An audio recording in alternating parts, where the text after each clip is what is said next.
my friends. It's great to see you guys. Oh man. Yeah, man. One more week till showtime. Pretty crazy. Can't even believe that this is even going to trial a second. It went to trial once, much less going to trial a second time. It's insane. Yeah, man. So I had a somewhat productive day. I took Drago to the veterinarian's office. And he was very, very good. He was very good. It was really cool. He got into the little carrier thing on his own just fine. When we get there, they just let us be in the room and they just let him kind of walk around, and then they vaccinated him and gave him the little flea thing. And I was hoping to get him fixed today, but I don't think they're gonna. I have to do that when I have to make an appointment for earlier in the day for that. So they set up an appointment for when I have to give him a booster. So Diane G just gifted 5 memberships. Thank you so much.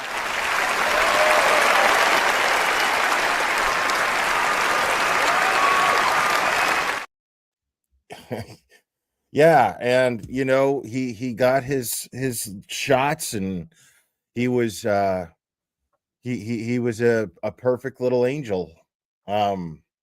Yeah, he was great. I'm gonna feel bad when he's recovering from getting fixed, but yeah, man. So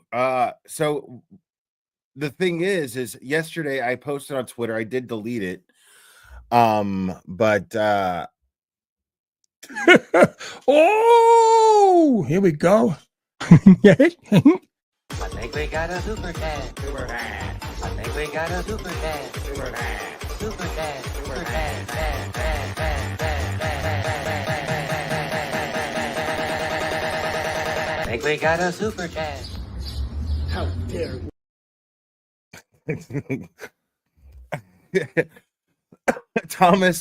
Autonomous Anonymous says Mama Llama is saying Pleb's book is rising on the bestseller list because all the Galberts are buying before that's released.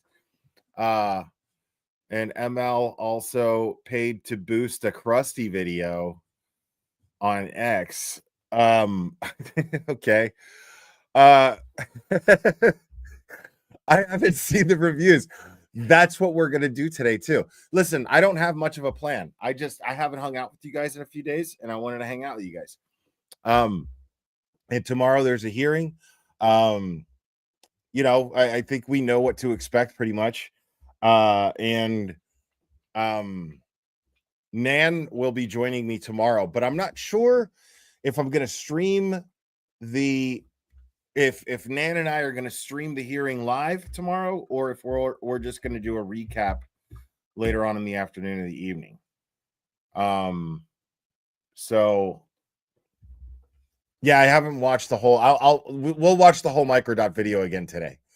We will, because I know last time I teased you guys, but it was still fresh, and I wanted to make sure Microdots is getting all the views and likes that he needs to get.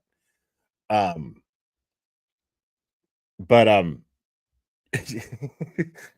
yeah, so what I was gonna do is I was gonna snipe Krusty's stream today, because she was streaming this hearing, some disciplinary hearing, I guess, or some sort of board or bar hearing with Tim Bradel, right? I don't know the situation. I don't really know. But we are going to watch something involving him in just a second. Oh, here we go. I think we got a super dad. Super dad. I think we got a super dad. Super dad. Super dad. Super dad. Dad. Dad. Dad. Dad. Dad. think we got a super chat. How dare we? Diane G, thank you so much. I love when not much of a plan comes together. Yeah, it always does. It always does. Like, just hanging out with you guys is just easy, because you guys are dope as fuck. So it's very easy. And we always find something to do. I mean, you're talking to a guy who did 2 12-hour streams with absolutely no plan whatsoever, and they worked out beautifully. You know what I mean? It's because we just kick it, Hold on, what is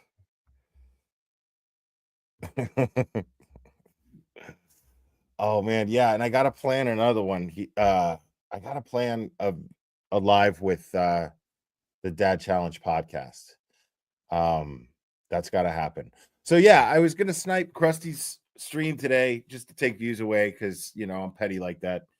And but I for some reason I thought it was gonna be in the morning, and then it was in the afternoon, and I had the appointment with the vet for Drago, so I had to do that. But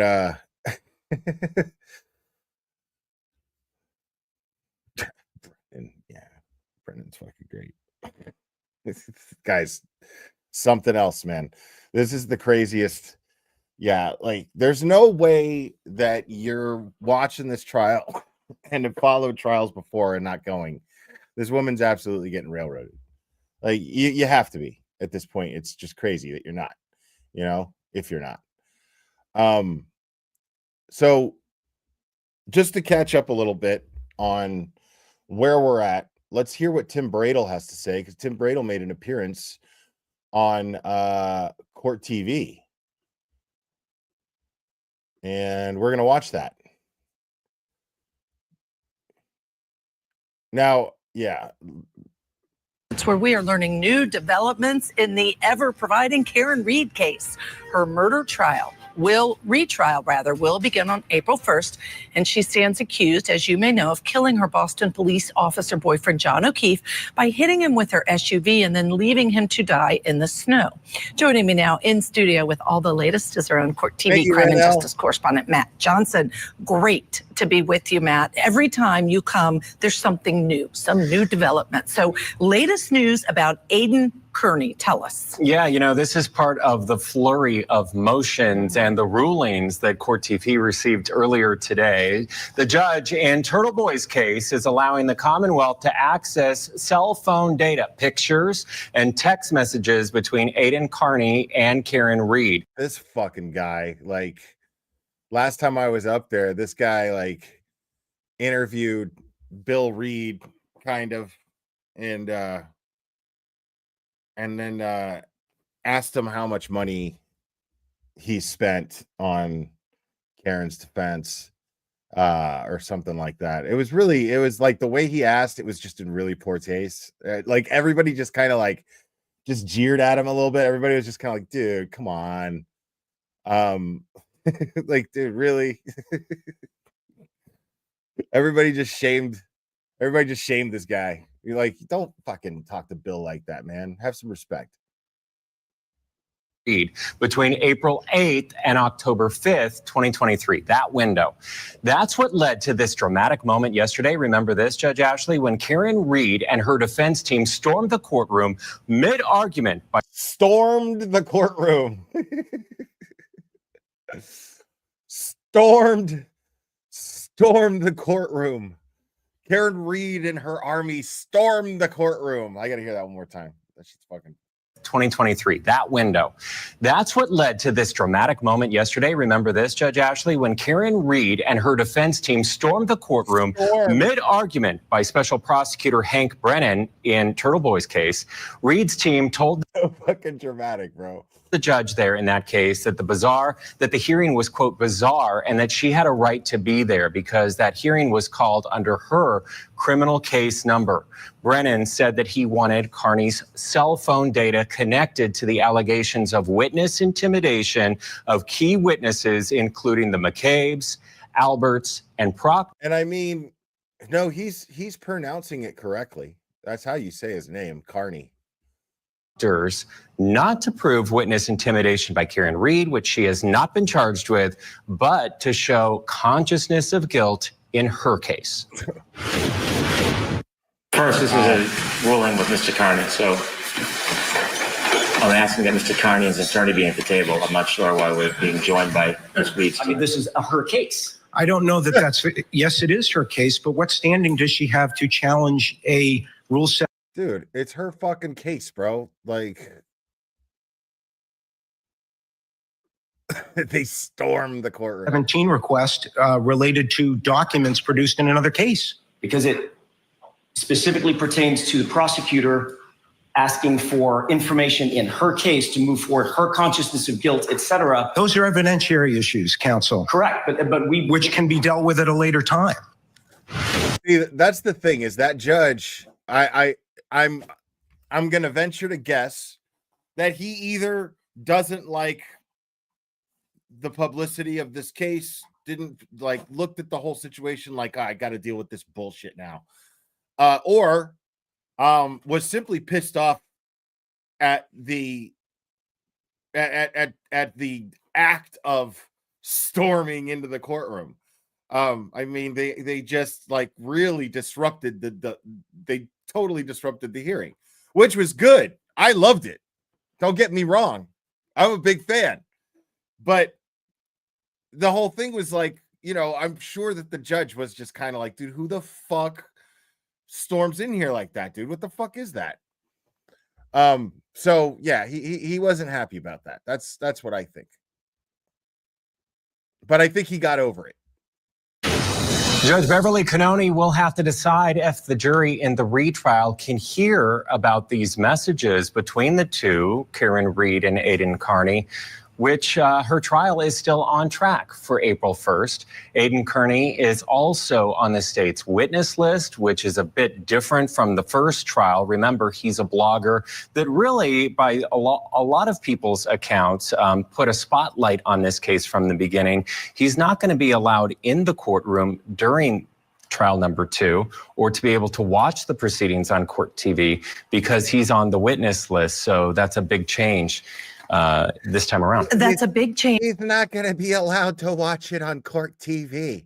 Did you see how I slipped that in there? And I wonder, Matt, sometimes strategically a witness list is done for not only those people that might be called as a witness, but to keep them out of the courtroom, quite frankly. So I'm not accusing the Commonwealth of that, but I can say I've seen it done. She's totally accusing the Commonwealth of doing that. But it's great. I love it. Okay, go ahead, lady, whoever you are. In some cases, every possible witness has to be on the list or else they can't be called. And you know what? That's an interesting point that you make, too, because of the 10 seats that are granted to either bloggers or members of the traditional media and court TV. So annoying. It's so annoying that, like, at this point, like, it didn't even concern me before. When I first started covering this case, and I first started hearing about Aiden, about Turtle Boy, I you know, a blogger, okay, blogger.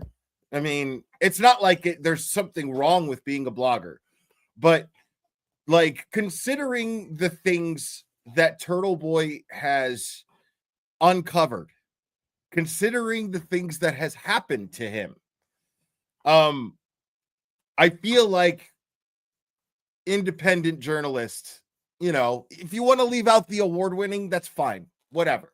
But at least credit the man for being a professional.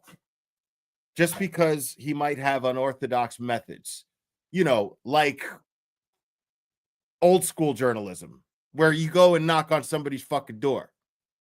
You know what I mean? Stick a camera in their face. Like, that's how the shit used to be done. So, I mean, to me, it's just like at least give the guy that, you know, that respect, you know? I mean, the guy sat in jail for your right to sit up there and talk about him. He did it for 60 days. You know what I mean? Like, give the man a little respect is all I'm saying. Whether you like the guy or not, you know, like, these things are undeniable. We stand right behind the O'Keefe family and some of the witnesses in the case.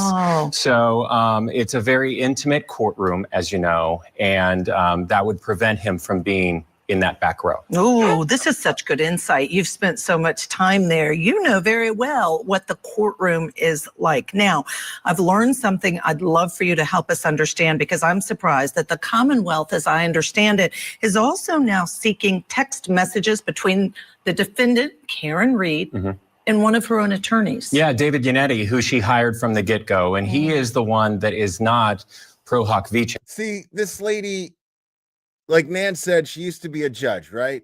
So this lady, she knows what the fuck is dirty, dude. Come on. She knows. She knows when it's dirty. Like, she's looking at this and she's going, man, dude, come on. They don't have a case. Why the fuck is this even going on? Like, they're trying to get text messages between her and her lawyer. That's where we're at now. That's where this is what we've evolved to in prosecuting someone for murdering a police officer, right? We stoop to finding out what kind of conversations they were having with their attorney. Are you kidding? This is unreal, man. She knows. Vice, right? All the other attorneys are on his license. He is the licensed attorney in the Commonwealth of Massachusetts. She hired him from day one. So the Commonwealth wants communications between Karen Reed and her first attorney that she hired, David Yannetti, saying that all her interviews waives her attorney-client privilege. Prosecutors quote Karen Reed from the recent HBO Max documentary in their court filing that says this, and I'm going to read it in part. And this is a statement from Karen Reed. And then when I hired David Yannetti, I asked him those questions the night of January 29th. Like, David, what if? I don't know. What if I ran over his foot, or what if I clipped him in the knee and he passed out, or when he went to care for himself, he threw up or passed out? What's up, Nick Rocco? And David said, yeah. Then you have some element of culpability. So that's how I thought about things in the first 3 days. So the court document then goes on to say this. Attorney Yannetti's statements to the defendant are admissible pertaining to the defendant's state of mind. It then reads, statements are relevant to challenge the defense's later purported claims of third-party culpability. What we would want to avoid is what appeared happened in the last case. This dude is just like, I'm to the point where I don't find one redeemable quality about this man. I think that he is a slimy fucking, I think that he's the slime that a fucking slug leaves behind it. He's lower than that. I think that this guy is the biggest fucking piece of shit like ever. I'm just convinced of it now. Like, I'm not even, listen, I'm not a law tuber, dude. I'm not fucking bound by these fucking rules that they fucking set for themselves where they go, oh, well, we can't really say that. Hey, get the fuck out of here. Fuck this guy. He's a dirty, slimy fuck. That's all he is. There is no point. We're not even at trial yet. And I refuse to dress it up. I refuse. This dude is a lying, disgusting, corrupt sack of shit. He does not have a case, and he's counting on circumventing around Karen Reed's rights in order to falsely convict her, in order to falsely prosecute her. This guy is a low, disgusting piece of shit. He's not just doing his job, because part of his job is being ethical. This is unethical.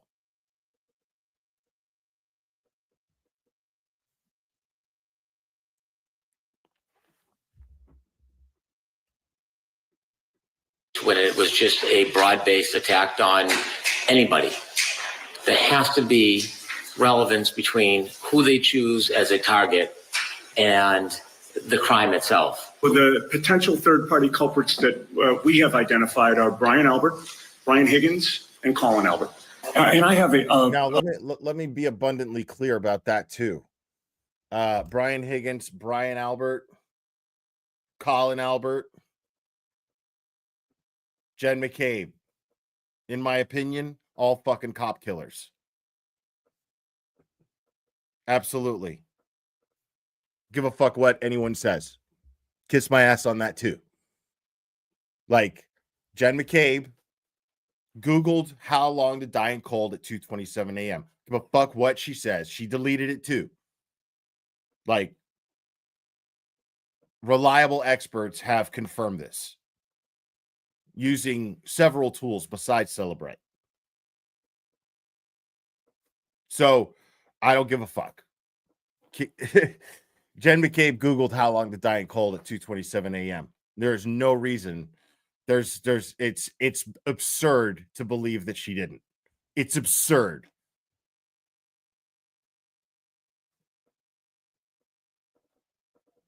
Then the 911 call.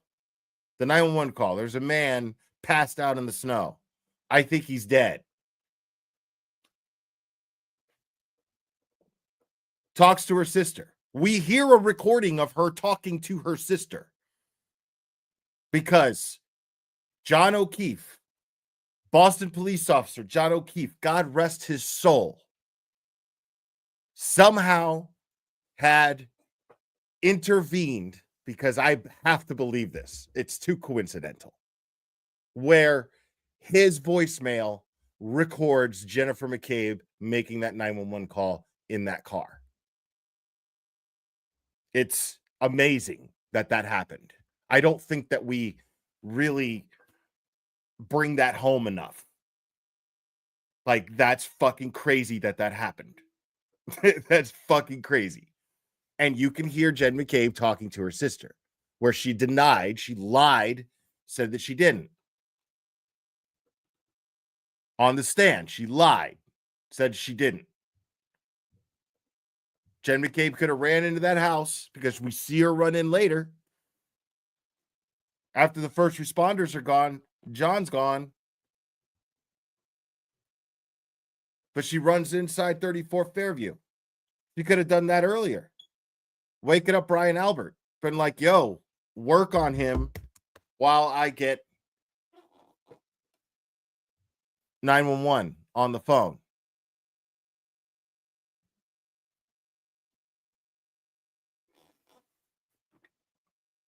Yeah, Solomon. You didn't know that? Yeah, we yeah, if you're kind of new to this, I get it. Because we talked about it when that 911 recording first came out. I think I was the first one to play it. But it was, when that shit came out, that was pretty eye-opening, because it wasn't the 911 call recording. It was Karen calling John's phone, trying to get a hold of him. When they pull up to 34 Fairview, she drops her phone in the car. When she jumps out to go try to save John's life, she drops her phone in the car and leaves it recording on John's voicemail. And Jen McCabe's 911 call is picked up. That is not, I don't believe in, I believe that it's just better to live life believing in something bigger than yourself, that could be very much beyond your understanding. I believe it's a healthy way to look at life. To just do good things because you feel like there's a bigger thing that you're a part of that you don't fully understand, but you want to do your part to do something good. And in that grand scheme of all these things that we don't fully understand, somehow John O'Keefe's voicemail picked up Jen McCabe making that 911 call and then calling her sister and speaking to her, asking her if she's going to come outside, which she lied about on the stand.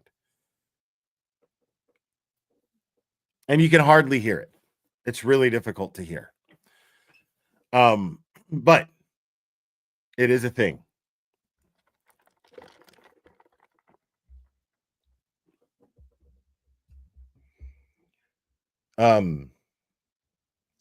Yeah. So the fact that she knew that she Googled that at 2:27 a.m. absolutely tells everyone that she had every intention of leaving him out there to die. She played dumb the entire time she was in the car with Karen Reed. She played dumb. Maybe he's here. Maybe he's there. Where should we go next, Karen, to find him? She knew exactly where he was. And somehow it makes Karen look guilty because she wanted to go back to 34 Fairview. How did that make her look guilty? It's the last place she saw him. That would make the most sense to go back there. If you're out looking for him, it's the last place she saw him.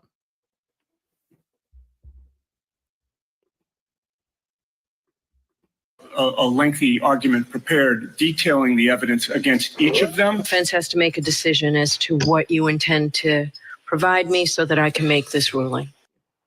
Okay, so jury selection is set to begin April 1st, and there has been an added hearing on the docket, Judge Ashley, next Tuesday. Some of the things that we just talked about might be argued in open court because now there's another motions hearing. Oh, this case is something else. All these motions hearings, zealous advocacy by both sides.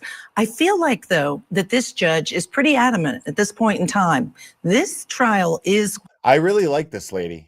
Going to start on time as scheduled in April. What are your thoughts? Judge Beverly Canoni has made it very clear and told these attorneys that she wants this case to stay on track and she wants jury selection to begin April 1st. That's despite the defense and their multiple attempts to delay this trial. They argued that yesterday in court. Judge Beverly Canoni denied it once again. She said no delays. See, why are you wording it like that? There are multiple attempts to delay the trial. They're not trying to delay the trial. They're trying to prepare for it.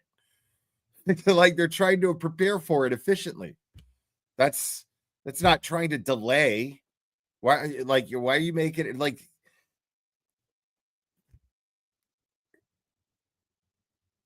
See, that's why people in my chat are saying they don't like you, dude. Because it's shit like that. Like, why? There's that. You're making it sound like she's deliberately trying to stall. It's the stupidest thing in the world. Like, if you're paying attention to the case, you know that that's just simply not true. In this case, because it takes so long to find a decent jury pool. We're talking probably more than 1,000 people in this small community that are going to have to be voir dired. That's probably going to take between 1 and 3 weeks. If we get to a point a couple weeks down the road after jury selection has started, Judge Beverly Canoni will take it under advisement once again, whether or not to. That's another thing is the Commonwealth even signed off on it. They were all in they were all backing that motion to push the date back. Commonwealth supported the defense in this. Halt the proceedings because what the defense is saying is we shouldn't impanel a jury before we get a decision from federal court because they are appealing the decision about denying relief from 2 of the charges. Right. And they want to make sure that she's not going to have double jeopardy once a jury is impaneled because then the case will be dismissed altogether. And I have to say, I really appreciate this judge. She does what she's supposed to do. She manages her courtroom. She lets the lady, you see what just happened right there? Like,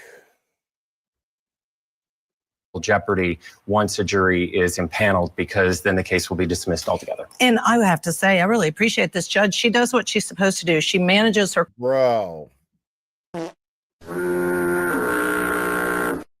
Like, she just fucking failed, bro. I just said how much I liked her, dude. Just said. And then she's going to say this shit about Beverly Cannoni that is just wrong. Her courtroom. She lets the attorneys know where she stands, what her ruling is, and what she'll take under advisement. She's pretty firm. Yeah, and I appreciate that. Matt Johnson, thank you so much as always for all It's bias as fuck. those many details on the Karen Reed case. Now let's bring in our guest for this hour, criminal defense attorney Julia Jane. Julia, so much to talk about. You know, the first thing I have to mention is one of the last things that Matt was filling us in on, and that is a request by the Commonwealth of correspondence, text messages between Karen Reed, the defendant, and one of her then retained attorneys. Attorney-client privilege. I mean, it's pretty straightforward. There could be an argument, perhaps that happened before he was retained, but even so, where do you land on that piece of the request by the Commonwealth? Well, you know, the initial reaction is, of course, that this is attorney-client privileged. It's, you know, fundamentally protected. Those types of communications should never be disclosed. However, there is such a principle as waiver. Somebody can waive their attorney-client privilege. And the real question is, by making those statements about her conversations with her lawyer, did she waive the privilege? And if so, did she waive it for? Technically, she did, but any fucking... I'm of the belief that any judge on the up and up, any judge that is no nonsense, unbiased, is gonna go, okay, if it's waived, fine. But Mr. Brennan, this is dirty. So I'm not going to approve it. Sorry. Like, I just don't see, like, it's still attorney-client, you know, there's still an ethical boundary there. So that doesn't give you the right to know what she says to her attorney. Like, any judge, like, would do that. That's not dirty. So, like, we'll see, you know, but that shit's insane. Like, the fact that he's doing that is just so telling of how fucking slimy he is. All of their communications, just a limited scope. That's probably going to be part of the litigation and the decision by this judge. And while instinctually I'd like to say, well, I mean, let's be honest though, folks. Like, that entrance though was some gangster shit. Like, let's just call a spade here. Okay? Like, that entrance into that courtroom was fucking dope. Like, that was some boss shit right there. You have to admit it. You know, attorney-client communications, it sure looks like she put it out there that these are my conversations with my lawyer. And now she perhaps has opened that door at least a little bit.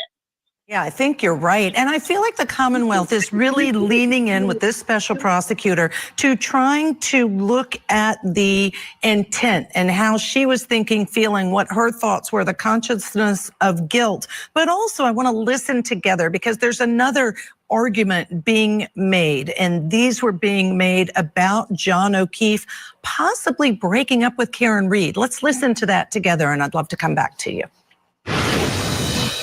We know from the statements that there was a tumult in that relationship. And many of those statements are reduced to writing. And it is clear. Fucking Stiflin Spanky. Based on that and other testimony that he was in the course of attempting to end the relationship with Miss Reed.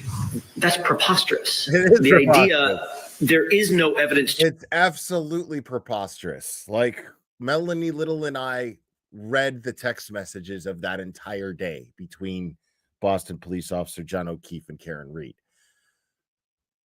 Like, they were trying to, like, work things out. And Karen wasn't even, like, angry. She was just like, I just don't know what to do right now. Like, and if I'm being honest, John was being kind of a dick. You know, I mean, he was, I mean, it is what it is. I'm not trying to be disrespectful to the victim. I'm just saying that, looking back on those texts, homie was kind of he was being a little cold, man. He was being kind of a dick. I know. I've been that guy. You know what I'm saying? I've been there. I'm not trashing him for it. I'm just saying. But considering that, Karen was still very passive about it. She could see that he was being a dick, but she was like, I'm not going to feed it. I'm just going to try to come up with a solution here. Let's meet and talk, have a drink, have dinner. So and he was just really dismissive.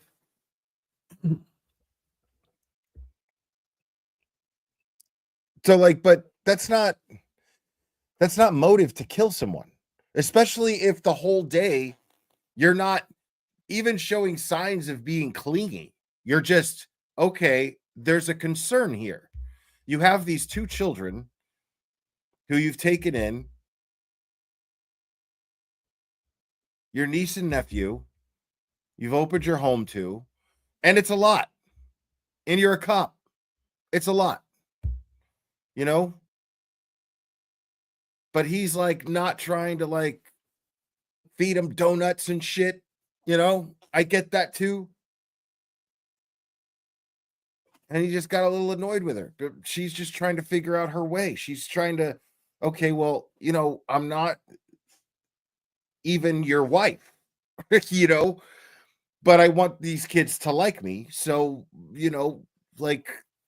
that's her making that effort. And he's trying to sit down with John, break bread, and discuss boundaries.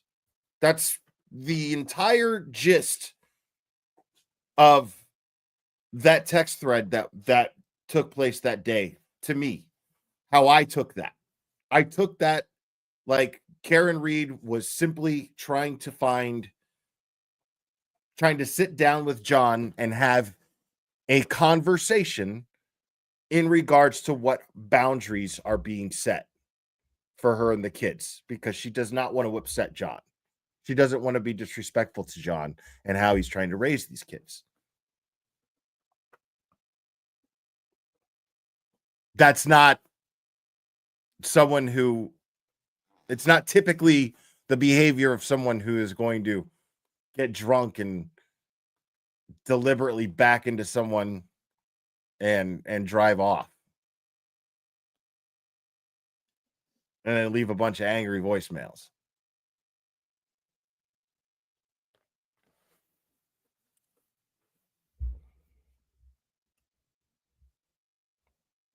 I mean, yeah, I don't know a whole lot about.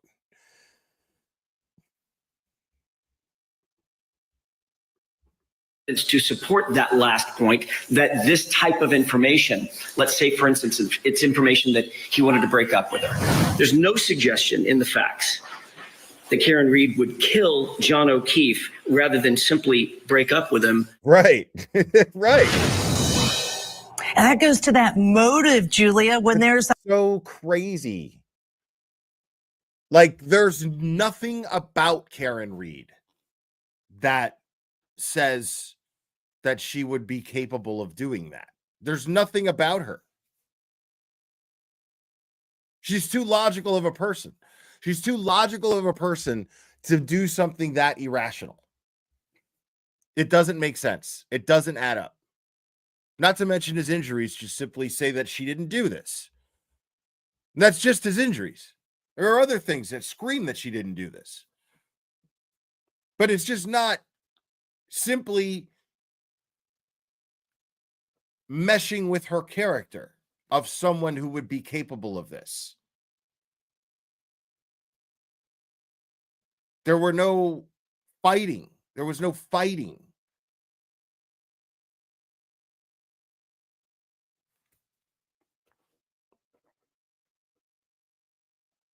Someone capable of that gets drunk and puts holes in walls. You know what I mean? Somebody capable that at least does that shit. You know, throw shit. You know? Like not one fucking dish was ever thrown prior to her backing a 2-ton SUV into somebody.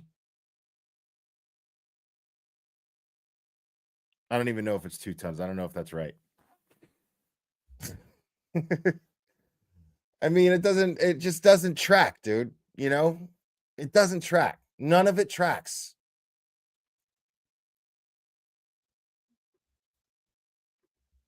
There's evidence of he broke up with her. I think the state Commonwealth rather just can add to their argument that she was a scorned woman, that she was angry, that she backed her car into John O'Keefe, and that she murdered him. Motive isn't an element of a crime, but how important is it to you, in your opinion, for a jury to convict or not? I think a jury always wants to know about both motive and lack of motive. I agree with her on that.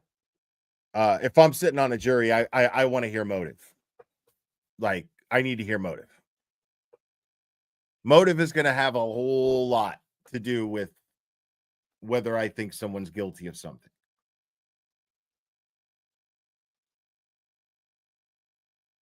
See, that's the thing is Brian Higgins, he had motive and he had opportunity. And he also had extremely peculiar, guilty-like behavior after the fact. So, I mean, my money is on Brian Higgins being the main aggressor in this entire thing. Something happened. The problem is that I want to lean towards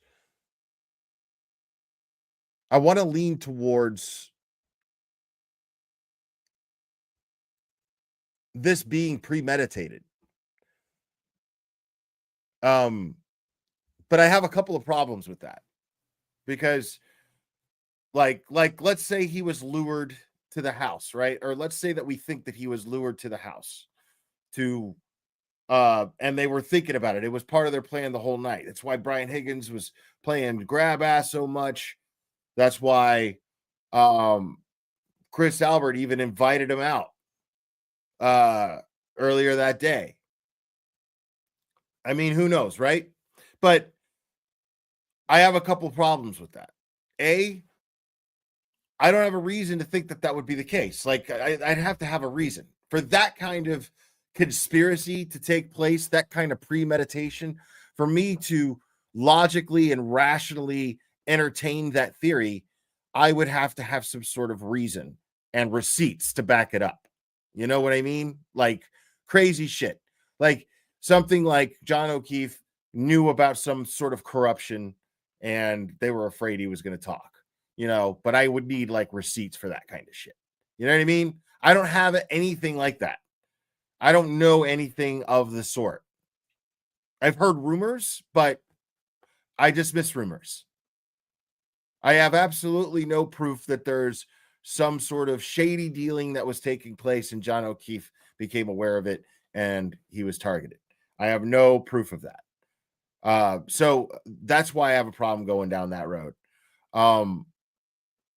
I have a problem going down that road for that reason. I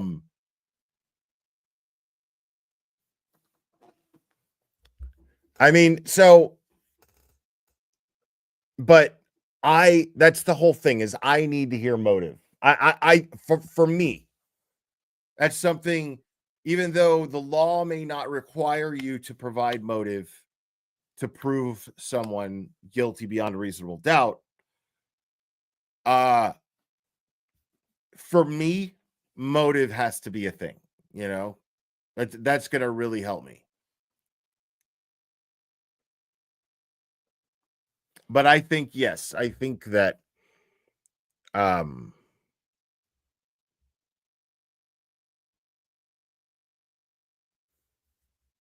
Now, I do play around with the idea of there being cocaine present, simply because there's a whole lot of coke-like behavior going on there, bro. Like, I'm just being honest. Like, I'm trying to tell you, there's a whole lot of that weird shit going on. A lot of the weird, shady shit going on. Okay, we're drunk. Let's all go back to the house. Jen McCabe had a surprise for Karen. I don't know what that was, but Karen was like, no, I don't need no surprises. And I don't know. You know what I mean? I have no proof of this. I'm just toying with the theory because they just acted like a bunch of crackheads. The fuck? They're staring out the window the whole time. They're fucking staring out the window the whole time, dude. They see Karen Reed's SUV do literally fucking everything except the crime in question.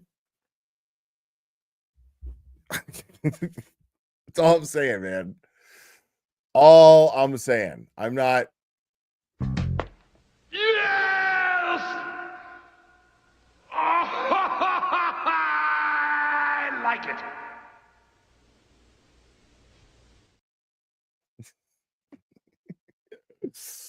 Oh my God. Yeah, I'm just saying there's a lot of coke-like behavior, bro. That's all. You're absolutely right. It's not an element. It doesn't have to be proven beyond a reasonable doubt, but it's human nature to want to understand what happened. And that's why it's just as important for the defense to take on that motive, rebut that possible motive. You know, the question is, was she of course, was she aware that he was going to break up with her? And is that enough to go from, you know, that I'd rather see you dead than be broken up with you? I think that there's some leeway for the defense. And I would be remiss if I didn't point out how shady the whole D&E thing is. I mean, again, I don't have proof, but listen, I've got experience. People love to fucking make fun of me on Twitter because I managed pizza joints, right? But I'm proud of that trade and having gotten good at it. Now, what's interesting is that serves a very good purpose because I look at D&E Pizza, and I've never been inside there, but I've heard it's fucking filthy. I know that Jim Ferris is fucking filthy. I don't understand how they make enough overhead to open the doors every day. I don't get it. Because I don't think, like, I just don't believe that place is surviving on its pizza, on its product. Because the image alone is fucked. The image of D&E Pizza alone is fucked. The trifecta of a successful pizza joint: product, service, image. This is the trifecta. Anybody who's ever worked in pizza knows this. Okay? Product, service, image. That is the trifecta. These are the things that you have to be always peaking at. Your product has to be consistent. It has to be good. Your image has to be on point. That's why people wear uniforms. That's why they tell you got to be clean shaven. That's why they tell you got to tuck in your shirt. And the service has to be on point. That includes not showing up smoking fucking cigarettes on somebody's fucking porch with their food. With a dirty ass fucking smelly shirt. You know what I mean? Like, I don't understand. Like, and then all I've ever seen Jim Ferris do is muscle people, is bully people, like straight up. That's all I've ever seen that guy do. So what am I supposed to think? What am I supposed to think about D&E Pizza? That it's fucking star number one driver, Chris Albert's right hand there, is representing the place in the worst possible way that any employee could. And he's body checking people and shit, knocking phones out of people's hands and fucking acting a fool, dude. Like, that's dude. You know what I'm saying? What do you expect me to think? I'm supposed to think that D&E is a legitimate business? No, bro. Like, I'm not fucking that stupid. There's no way. There's no way it could survive. Jim Ferriss alone would have been enough to fucking shut the place down.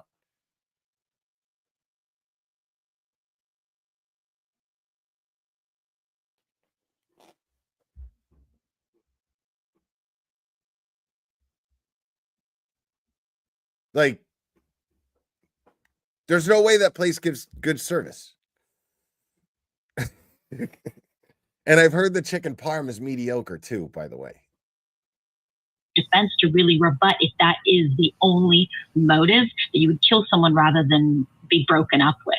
And what evidence is there to support that she was even aware of that, and how far had that gotten? So if you ignore it, I think you're doing your client a disservice as a criminal defense attorney to just ignore that, the motive that's been put out there by the prosecution. You have to take it on, and you have to think about what witnesses or rebuttal evidence or even cross-examination you're going to do with respect to what your response to that alleged motive is. Yeah, great information. Things for our viewers to think about. Julia, stand by. I want to now welcome who is joining us, Tim Bradel, Aidan Kearney's attorney, Turtle Boy, as many know him. Tim, I can't thank you enough for joining us today. I could talk to you all day about the legalities. I've read your motions, I've read your blogs, but let me start with this, because bro, let me tell you all about Tim Bradel, bro. I finally got to meet this guy last time I was up there, and you could feel his passion. Like, you know how people give off an energy? Like, I shook this guy's hand, dude, and the way he talked about freedom of speech, just in a personal conversation with me, a very brief one, he was so passionate talking about how important it was. It was so important. Your freedom of speech is so important. And he is genuinely passionate about this. He is the lawyer for Turtle Boy in this case. He's the perfect lawyer for him, because he genuinely is powerfully passionate about the First Amendment and about freedom of speech. To set the table again for viewers who might just be joining us, the court did order that the district attorney's office is to release to the Commonwealth limited information, but it's information that's between your client, Turtle Boy, and the defendant, Karen Reed, that has to do with witnesses. So first of all, your reaction to that court order ruling? Yeah, Judge, it's a tough one. It's a real intrusion into journalistic integrity and privacy.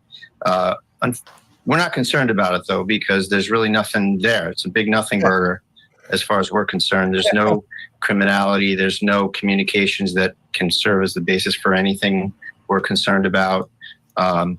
What's most troubling, though, is the notion that the government can say, yeah, that's true. We know these people are talking, and we want to hear what they're saying without any sort of underlying crime that they can allege. And there's an anomalous situation here where the very conduct that they're trying to rehash and recycle here as a basis has been rejected by a grand jury. And no indictments issued against Ms. Reed on this exact evidence. So how can they use this evidence again to get another bite at the apple to try to get into Mr. Kearney's phones? That was our argument.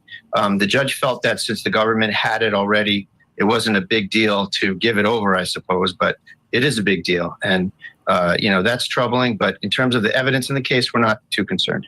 So in terms of the big deal, to me, it's that slippery slope that as attorneys, we're all trained to be cautious of, right? And so if this information, even though the judge limited it based on what the Commonwealth initially requested, they wanted, as I understand, everything between the witnesses or about the witnesses from your client. And then the judge said there's no relevancy there. So instead, I'm going to narrow that and say it has to be communications between the defendant and your client, Turtle Boy. But having said that, there's still a... Wow, Cynthia gifted 10 memberships, y'all. Oh my goodness.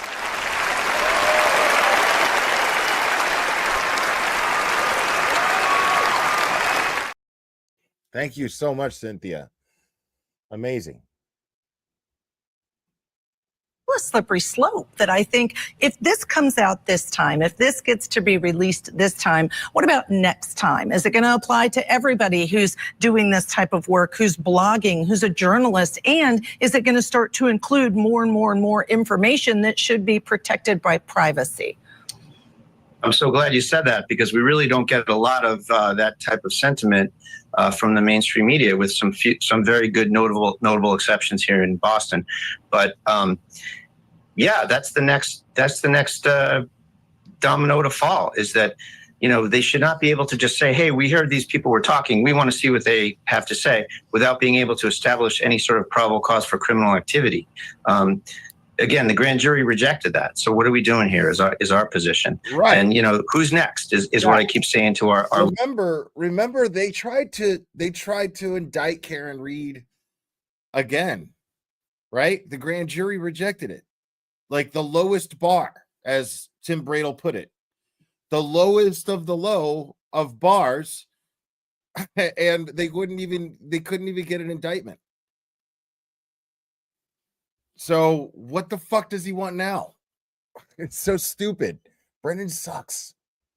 Our local journalists here, every time, you know, I say, you guys should be holding signs and yelling and screaming too, that you're next. If Aiden's journalist source material and investigative avenues are able to be, you know, pried into by the government, that's a pretty scary proposition without an underlying crime.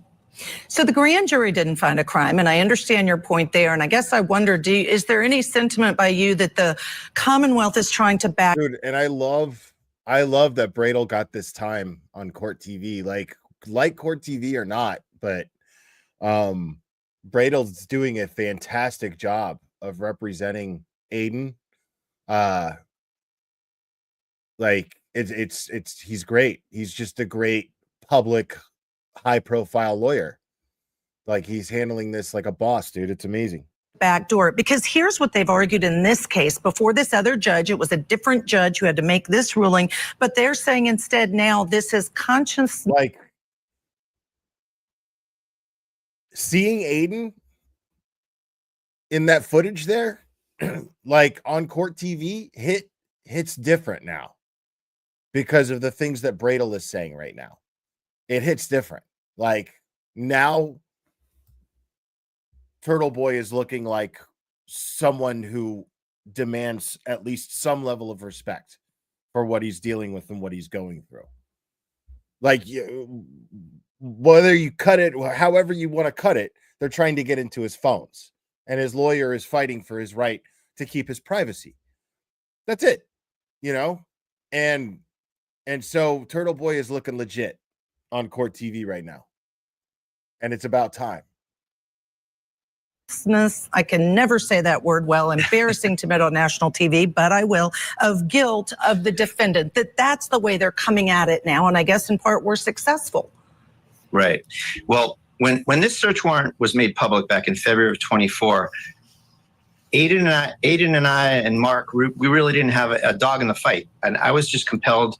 I was so surprised that they were able to get Karen's phones just because of these sort of transparent, these basic things like her allegedly saying, hey, it's Meredith's birthday, y'all. Happy birthday to Meredith.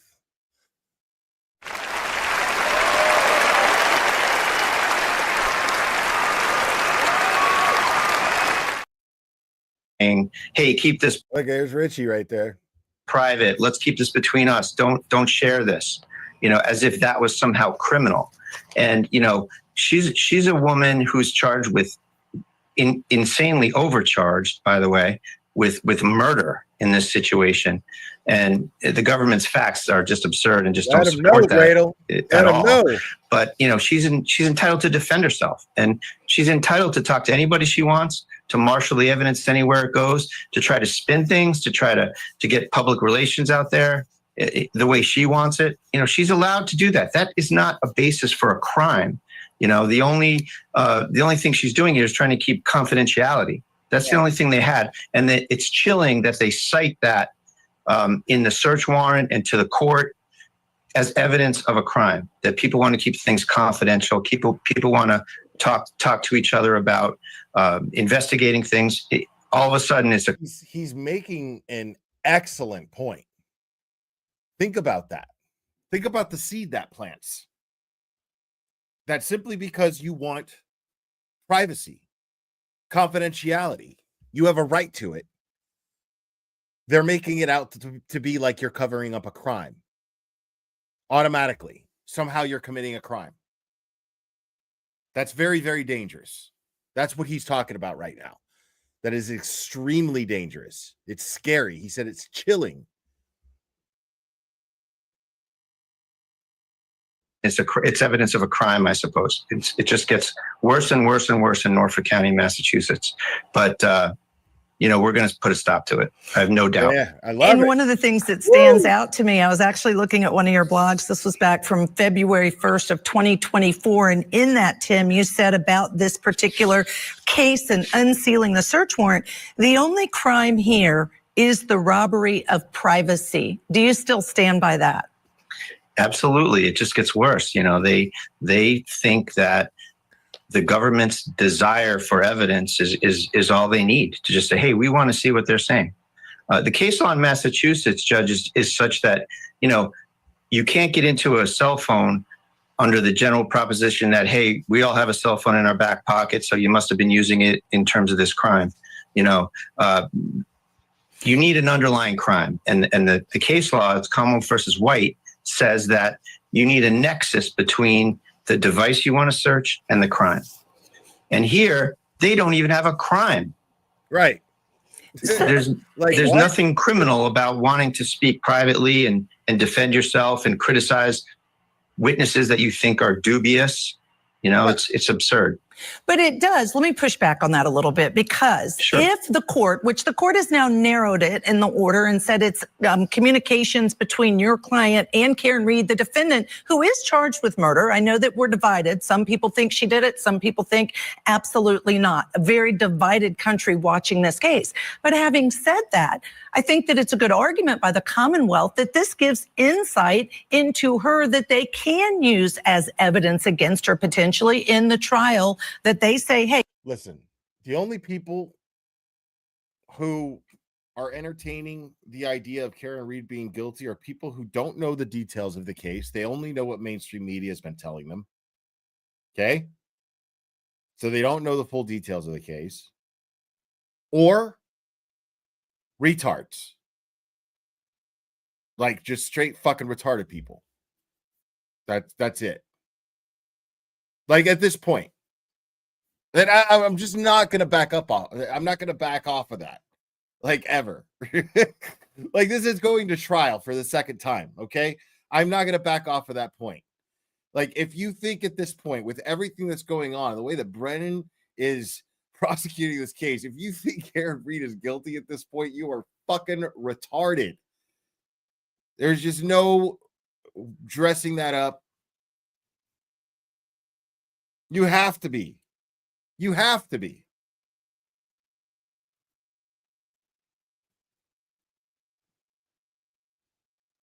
Like, dude, look at just look at Brennan. His fucking existence screams Karen Read's innocence. Just the fact that he's involved, the fact that this guy is prosecuting this case is enough to tell you that Karen Read is being fucking railroaded, dude. Oh, and by the way, I'm going to have Justice. I haven't set it up yet, but I mean, we planned it. So it's a thing.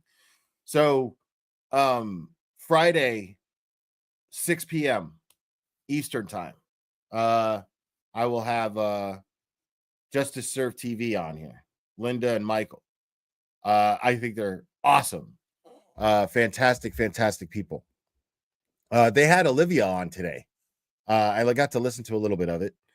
But yeah, I'm really enjoying their channel. So yeah, that's gonna happen. Oh, what's up, Britt Happens? Good to see you. So yes, Friday, 6 p.m. Now tomorrow, I don't know yet. I haven't decided. I haven't decided if I'm going to stream the hearing live or if we're just going to do a recap reaction thing with Nan. So, but either way, Nan's going to be with me. So Nan will be on here with me, and I don't know. I just haven't decided if I want to do it live or if I want to do a recap.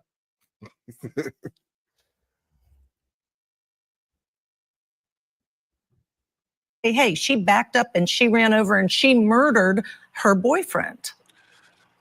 So it's still that chilling proposition that someone's communications where they're trying to maintain confidentiality, criticize witnesses, talk back and forth about witnesses, that can be used as evidence of consciousness of guilt is absurd. You know, you can't take someone's efforts to defend themselves and say, ha, look what you're trying to do to these witnesses. You're guilty. What is she trying to do to the witnesses? Investigate them, criticize them, look into them, talk about them?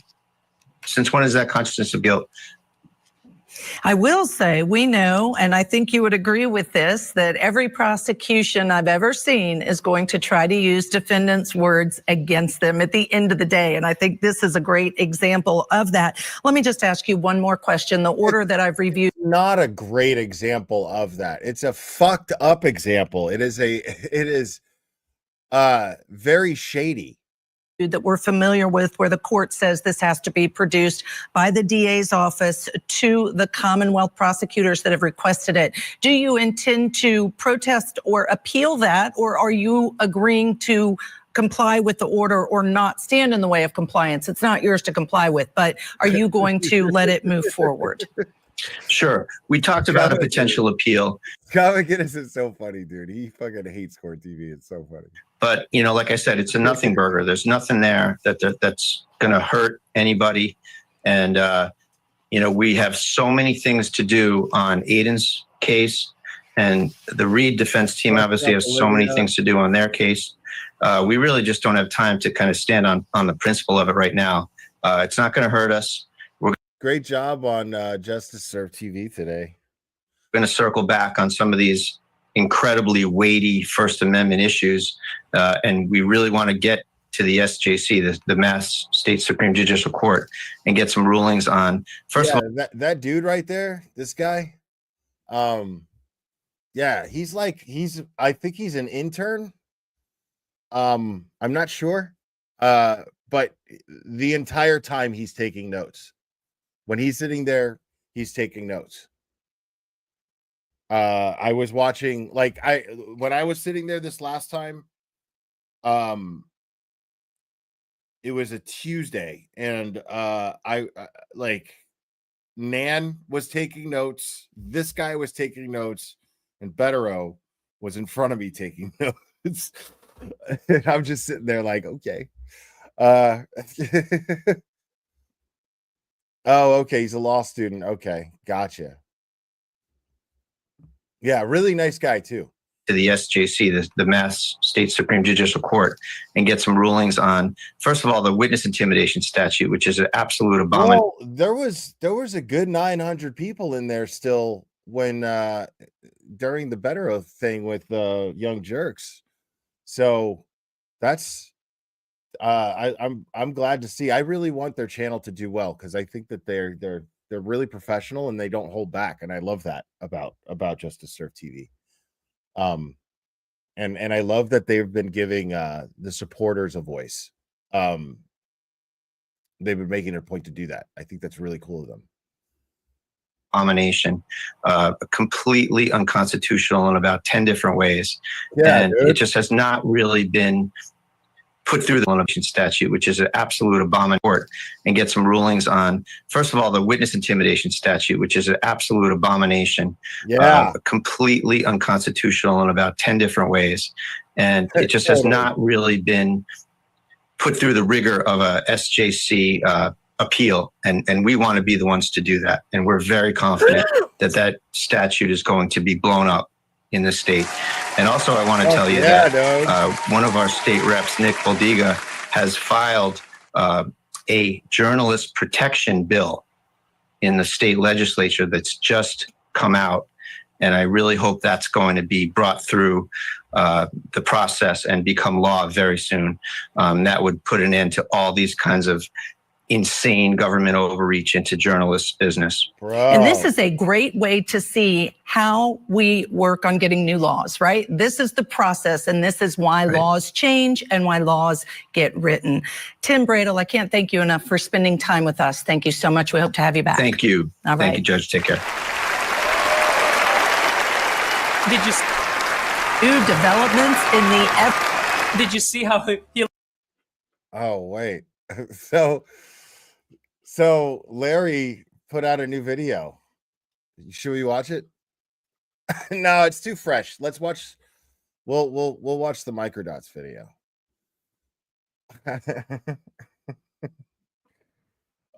It's just, yeah, Larry cracks me up, dude. Like, that dude is so funny. Just the way he roasts Higgins is just so fucking funny. Oh yeah.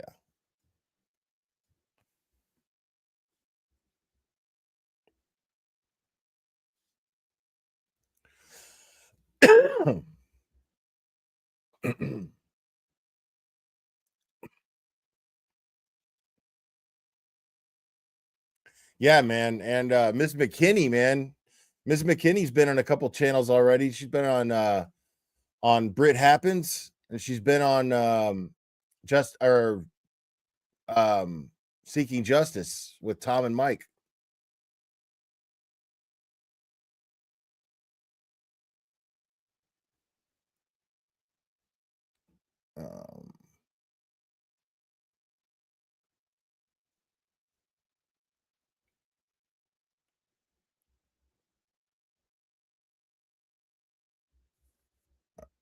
Sorry, I'm looking for, dude. Yeah, man. I had really good time on Auntie Deb's and Nurse Kim's. Yeah, dude. Clubber ran off, man. I mean, I got him back pretty quick, but totally ran off. It was crazy.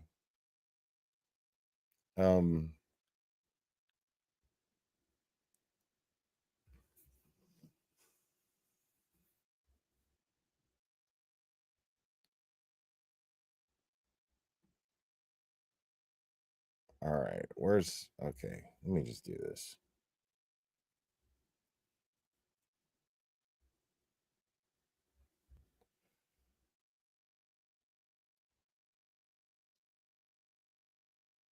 All right, we're gonna watch this whole thing now. All right, make sure, stop what you're doing right now. Okay, click on this link that I'm dropping in the chat. Give it a like.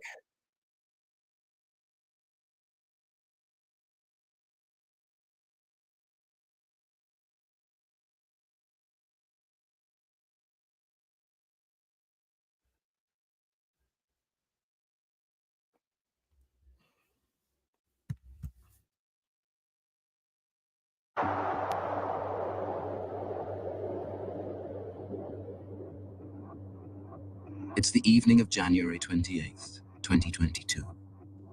There's a dangerous storm coming. It's still early, as friends and family begin gathering at the Albert home.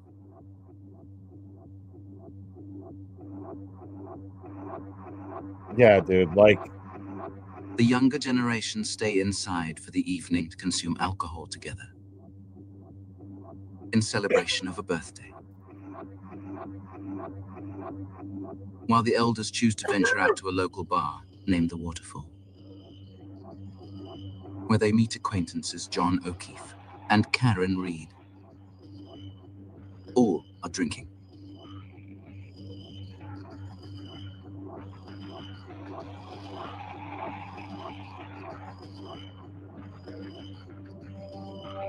Yeah, bro.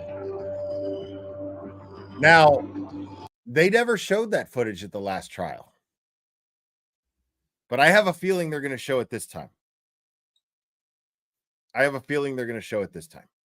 But they didn't show that footage at the last trial.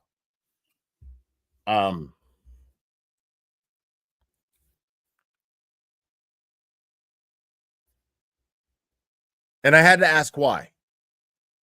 And the answer I got was satisfying. But, you know, of course I can't discuss it. But yeah, I was like, the answer I got was satisfying. I understood.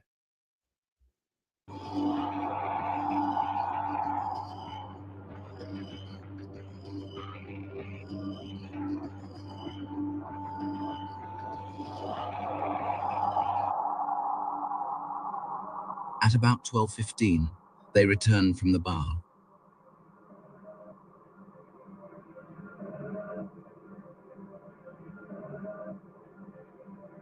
Jen calls John at 12:14. At 12:18, John calls her back. Then Higgins messages John at 12:20. Bro, like the AI that he's using, what the fuck is he doing? Like, that shit looks just like Jen McCabe. That shit just looks just like Brian Higgins. Fucking whatever the fuck Richie's using, whatever software he's using, I don't know what he's doing, but this is fucking brilliant.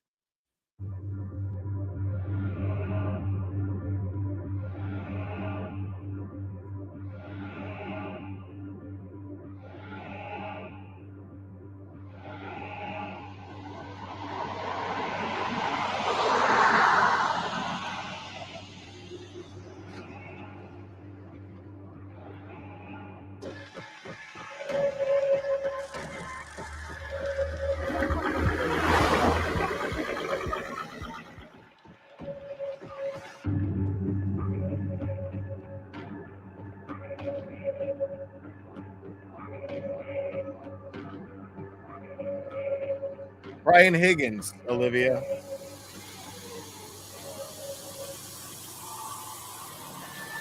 Between 12:23 and 24, Karen and John arrive.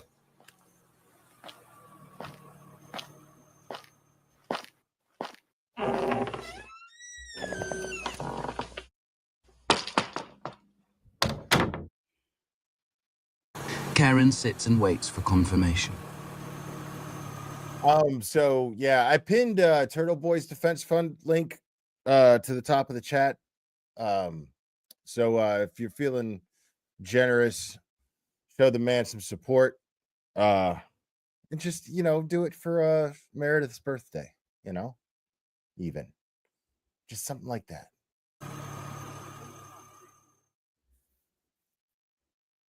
She watches as John approaches, looks inside, and walks through the door. It's the last time she'll see him in good health.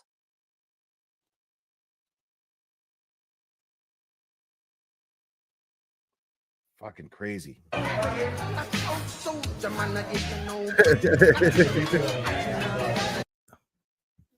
hate that song. At the same time, Ryan Nagel, Ricky D'Antano, and Heather Maxon arrive in Ricky's 2018 Ford F-150 to pick up Julie Nagel at her request, causing the Lexus to move forward the first time.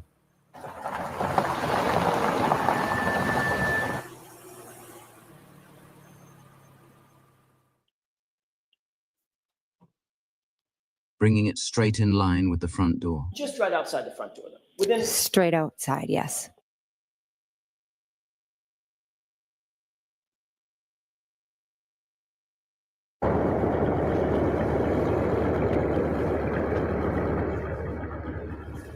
The vehicles remain in these positions for a number of minutes while they both wait. We don't know what John encountered upon entering the home, or where he encountered it. Yeah, we were all sitting in like the kitchen table. It's like a square table, so we're all just hanging out around there. Some at like the island in the kitchen. But we do know who was present. As soon as John walked in, he would have been standing in the living room, directly under the open doorway that leads into the dining room and kitchen, where he could have been easily seen by anyone in the three main rooms on the first floor. Stepping into the dining room, he'd encounter some combination of the Alberts' close friends and family. Matt McCabe, Jennifer McCabe, Caitlin Albert, homeowner Brian Albert, and nephew Colin Albert. Pull up, bitch. Brian Albert Jr., his friend Sarah Levinson, homeowner Nicole Albert, friend Julie Nagel, and one Brian Higgins, who minutes ago sent a message to the victim asking, "Are you coming here?" Iggy. And the aggressive German Shepherd. The aggressive German It Shepherd. appears that whatever happened to John inside the home unfolded rapidly, ending within just a few brief minutes. Wow. This is evident because it must have occurred before Julie Nagel stepped outside to send her brother away by declaring that she was now staying, suddenly changing her mind. The door leading to the basement is located in close proximity to the kitchen area. Oh, shit. John's Apple Health data indicates that he ascended or descended 3 flights of stairs and took 80 steps between 12:22 and 12:24.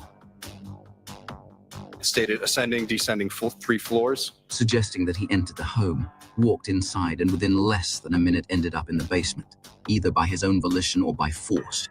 The most logical interpretation of the 3 flights is he went down, turned around to leave, and for an unknown reason was returned.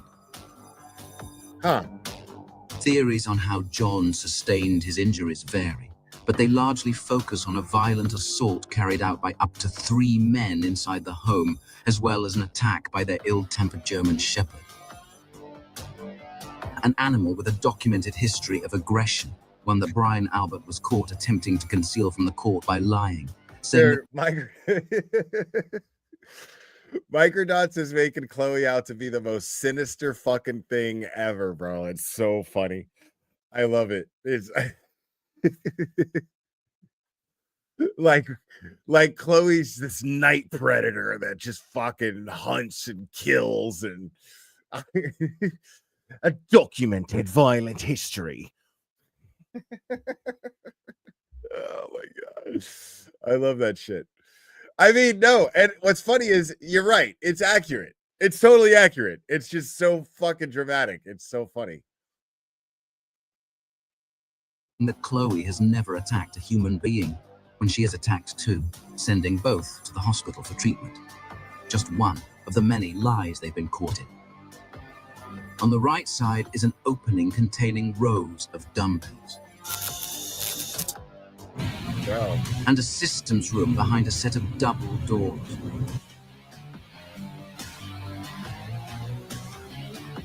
A bathroom straight ahead. Wow. And stairs exiting directly to the backyard. This is fucking wild, dude. Ryan Nagel texted his sister at 12:23 here. He did text me saying that he was outside. And then he texted again that he was going to leave.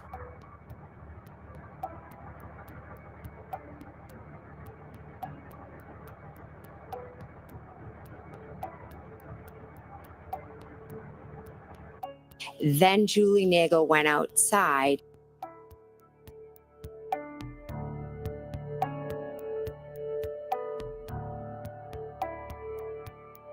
If Ryan texted his sister again that he was going to leave, that means she kept No fucking way she wouldn't have seen John laying out in the snow. No fucking way. him outside waiting. So what caused the delay?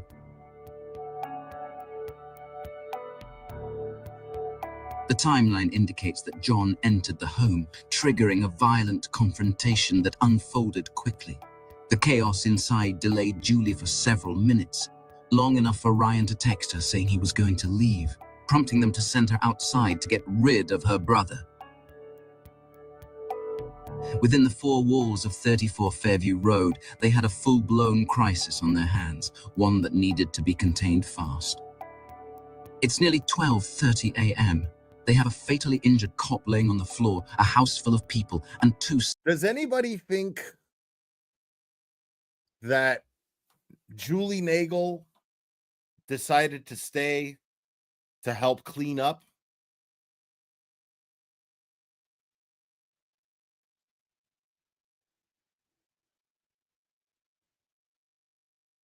Because we know at that time John was inside the house.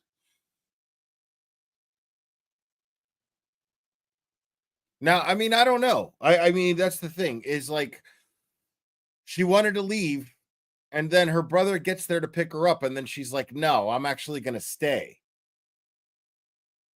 No, it could just be as innocent as they were having a nice time.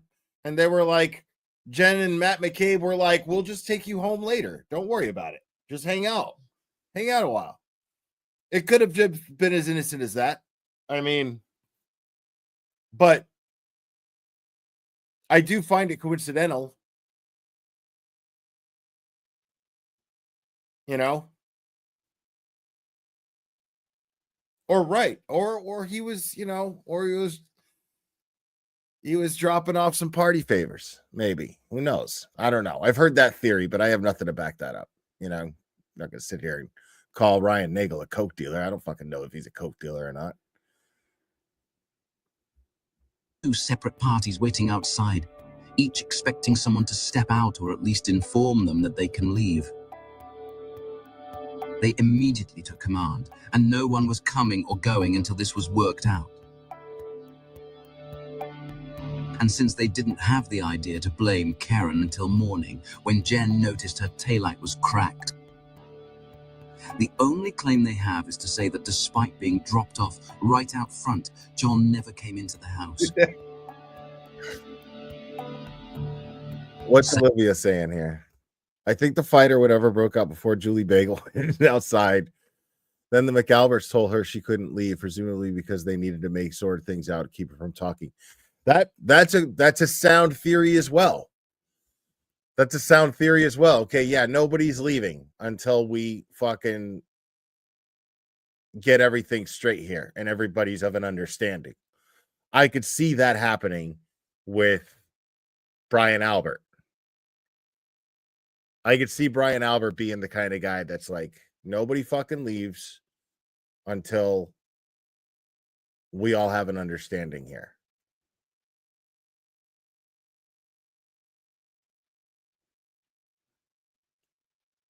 So that adds up. That tracks. But, I mean, again, we don't know.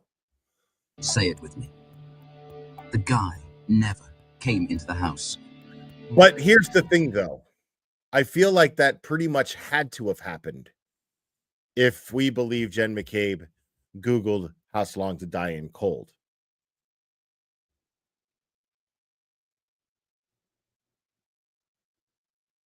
So,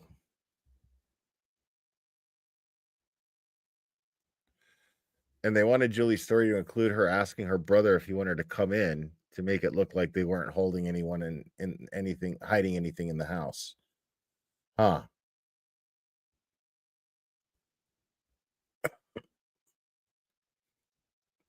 Yeah, this is fucking crazy.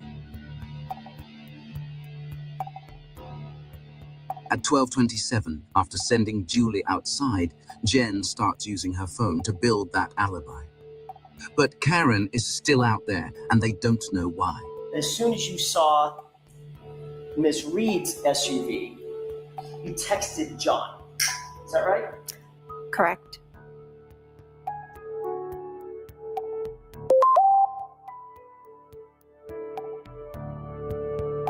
You noticed this SUV outside. You started paying somewhat close attention to it. They are watching her every move, anxiously waiting. The Lexus is seen moving forward a second time, into the proximity of the flagpole. They have no clue if Karen's about to drive off, dial 911, or bang on their door demanding to speak to John. Julie is outside. She tells her brother that she will be staying longer, despite calling him to come pick her up for a ride home. Right. Y'all were actually talking for closer to 5 minutes. The whole thing, probably, yeah. She walks back into the house. Dude. At 12:29. Say what you want about Ryan Nagel, but that dude's fucking got a haircut that you could set your watch to, bro. That shit is fucking tight. Look at that shit. This dude's fucking shit is just fucking cleaned up. The whole thing, probably, yeah. She walks back into the house. At 12:29, Jen McCabe makes the first of 7 calls to John's phone over the next 21 minutes.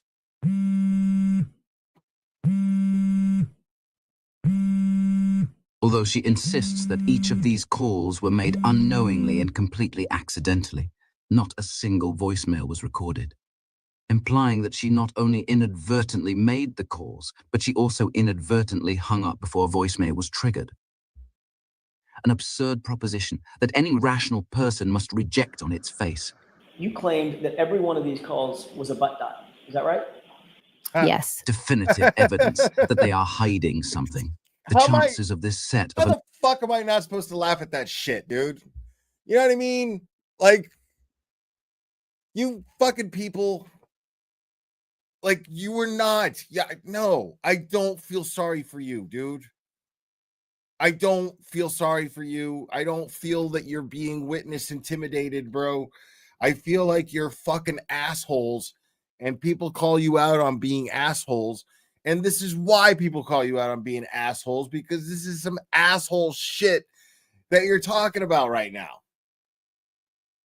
Talking to everybody like we're a bunch of fucking assholes. Butt dials. Get the fuck out of my face with that. Like, you just sat there in open court with a fucking straight face and claimed that they were butt dials.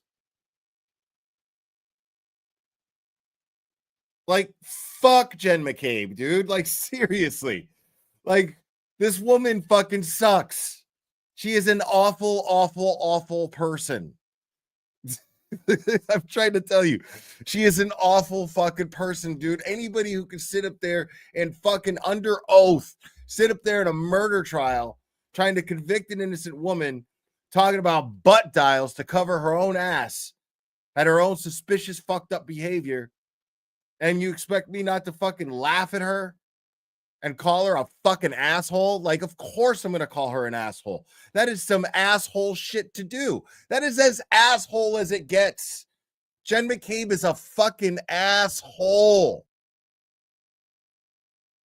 Butt dials. In open court, you're sitting here talking about fucking butt dials. Stop it, dude. of anomalies occurring at the exact time required to support her alibi are impossibly low. 14 interfaces with that phone over the course of 19 minutes. Those calls were later deleted, and she doesn't have an answer for that either. When Nurse Kim said that shit, then I lost my shit. She was like, "You are a walking asshole." We are being asked to take Jen at her word when she has every motive to shift the blame away from herself and her family. Ryan Nagel watches Julie entering the side door as they pull away.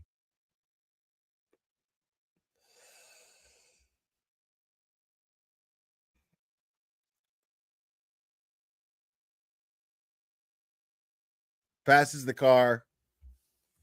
I was making sure my sister got in the house okay. Lights on. Providing him the perfect angle to 10 and witness 2. Karen Reed sitting alone in her vehicle, waiting for John. But you did look inside that SUV. As I passed by, yes. And you saw one person. That's all I saw at the time, yes. Female with long hair. Is that Correct. Right? Ryan and friends drive away. Karen is now alone for the first time since she arrived.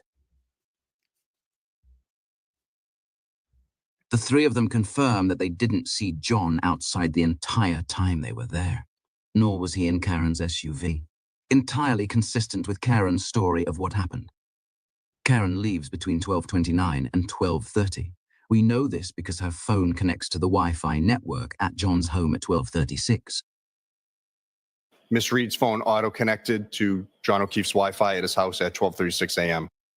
Google Maps confirms the drive time for that route on that date and time is 6 to 7 minutes, without factoring in the snowy road conditions that night, which would have only slowed travel further.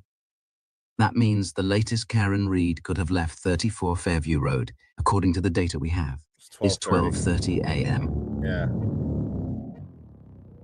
around 12:45 in the morning when the vehicle was in front of the residence on Fairview.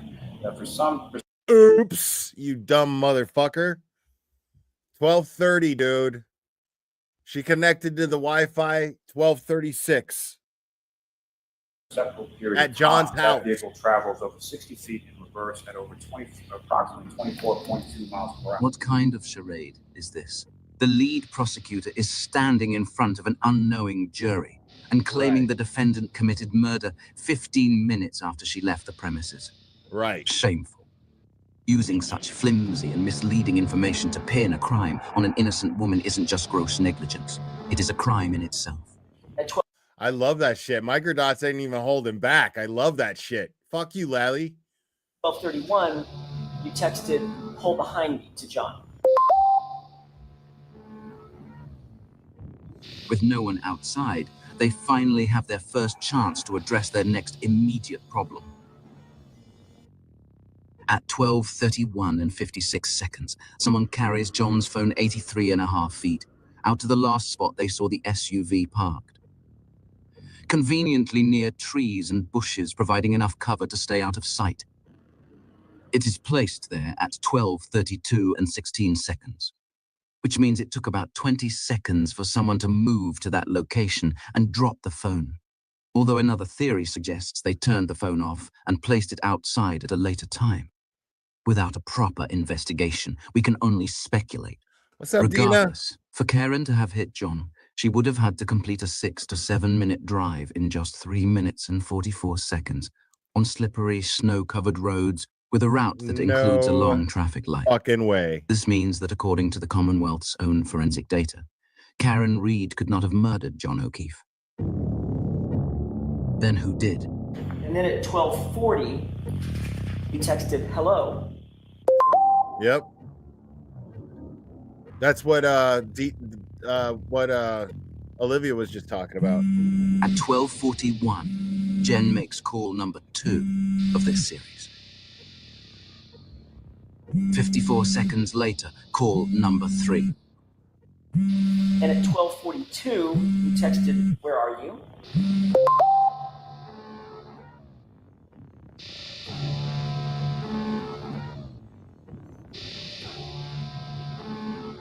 At 12:43, she makes call number 4. And at 12:45, Thanks, Sally, for it. At 12:46, call number 5.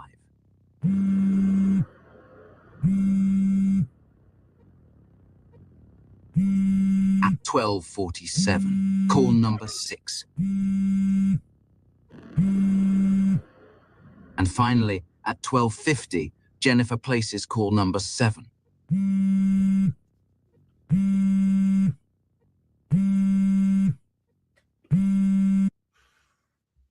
Well, yeah, A highly suspicious pattern of calls.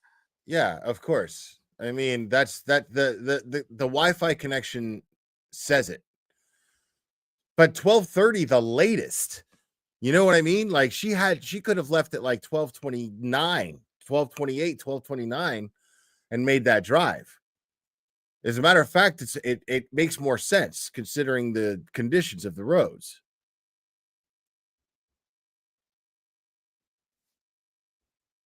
But what's even more interesting is that Jen originally told police that she saw Karen pulling away at 12:45, specifically remembered because it coincided with her last text to John stating hello, which means Jennifer has been caught in another lie, and that she was attempting to place the SUV outside when it was already back at John's house for nearly 10 minutes. Wow. You were also interviewed by... You're a fucking liar. By Trooper Proctor on January 29th, 2022. Jen has also adjusted her story since the beginning to accommodate the Commonwealth's evolving theory. The flagpole was always the last place the SUV had been seen, until Jen testifies here. When I first saw the vehicle, it was straight ahead, out the front door, stationary.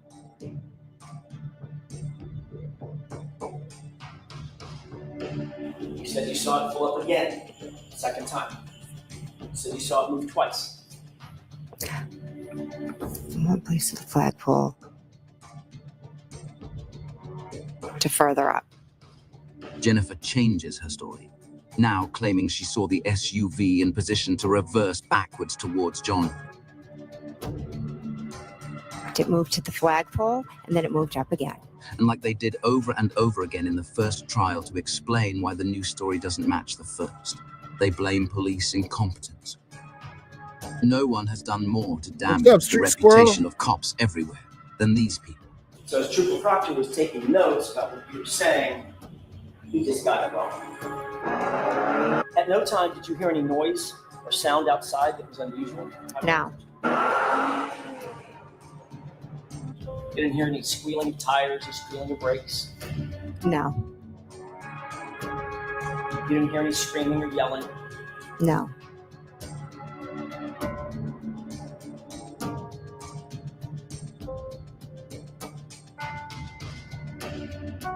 You didn't hear any loud voices or foul language or doors slam? No.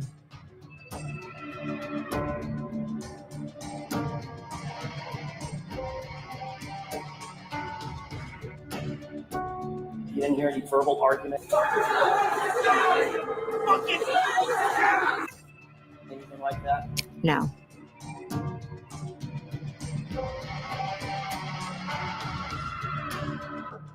But I was just picking up the area, cleaning.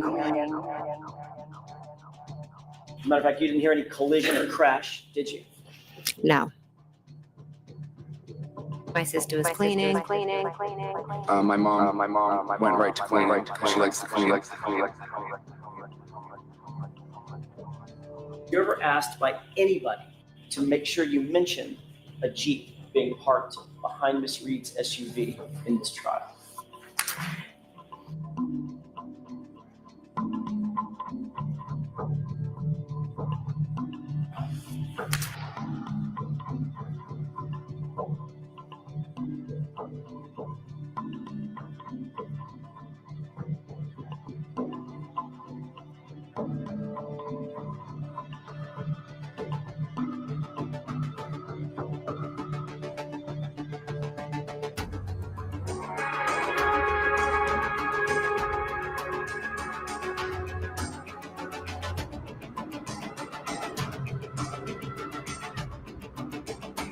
Wow, dude.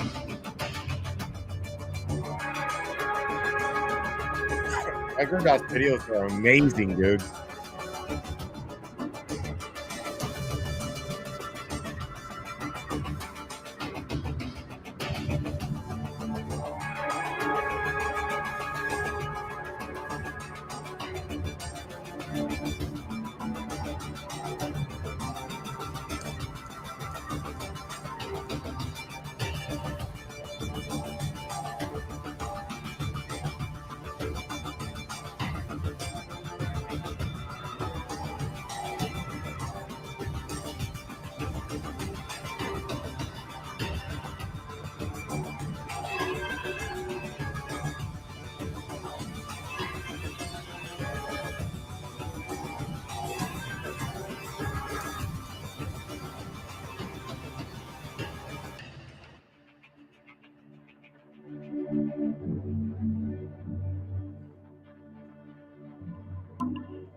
Wow, dude. This is fucking crazy. Look at how fucking ominous and sinister that is.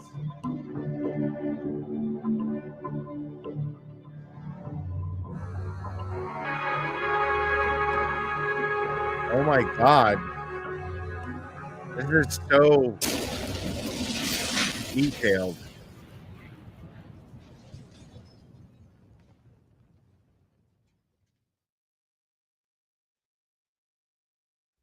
So crazy.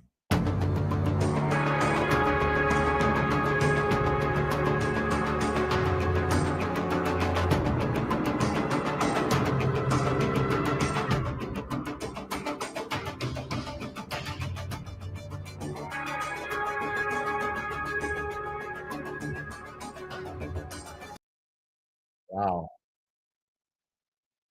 Mind blowing, bro. Amazing, Richie.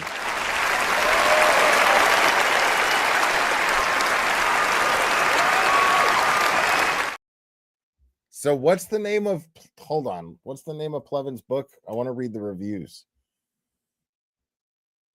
Gotta find out.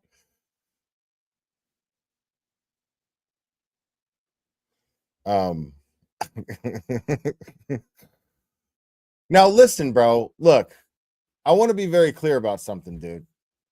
And I made this point when I was I made this point on Twitter and or on X, whatever. And I'm not hating on Plevin for writing a book, for taking his shot, man. You know what I mean? It's funny that he calls us grifters, you know, but I'm not hating on him for taking his shot, man. Like, the dude wrote a book, you know what I'm saying? Like, good for him. But the problem with that I can't get around is that he's fucking retarded. Like, that's the one fact that I just can't get around. You know, it's there. That's not yeah, a court TV expert. That shit was fucking hilarious to me. It's fucking hilarious to me, dude. Hold on.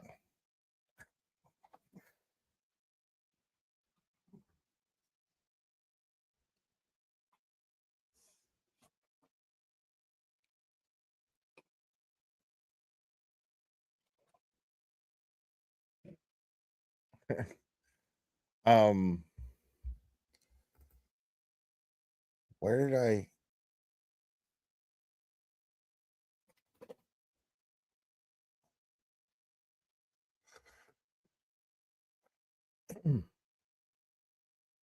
Oh, the post is unavailable now. Fuck. Let me see.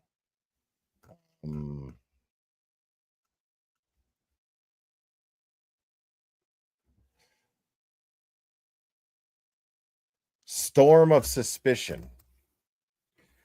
All right. So let me try to Google. Okay. Storm of suspicion reviews.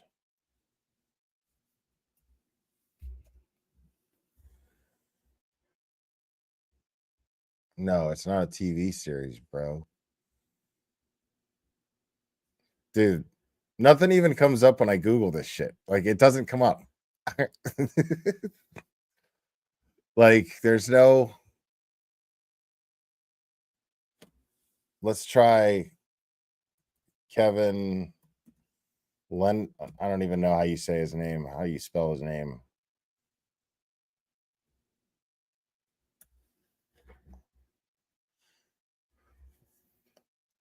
Look, here we go. Here we go. Are there reviews though? Let's take a look at this.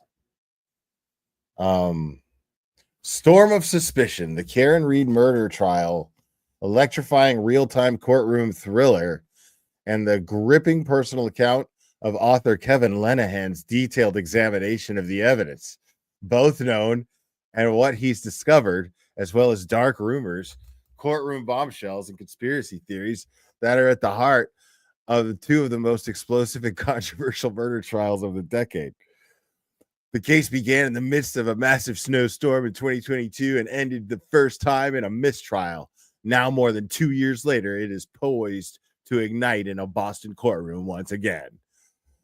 At question is whether Karen Reed, a 43-year-old college professor, is responsible as charged for the cold-blooded murder of her boyfriend, John O'Keefe, a Boston police officer, or was she framed by the real killer, another cop, covering his tracks with the help of a corrupt law enforcement establishment? In Storm of Suspicion, Lenahan, the court TV expert commentator in the case,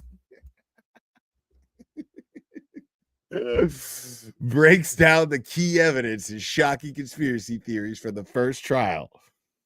Then he does a deep dive into how the new trial will be fought by both sides, as well as the court of public opinion, with new revelations, unanticipated twists, and storm of suspicion. Bro, where are the reviews?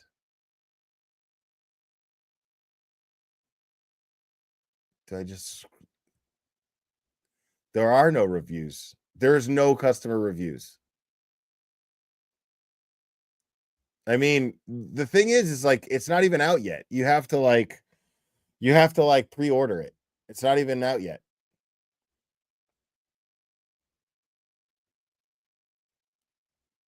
So yeah, man.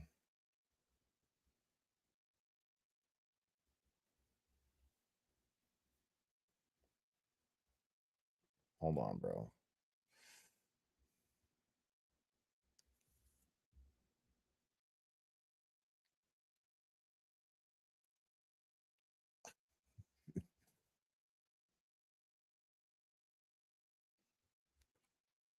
I appreciate all you guys being in here, man. Just hanging out on a Monday night. It's very, very kind of you guys to kick it with me. I appreciate it.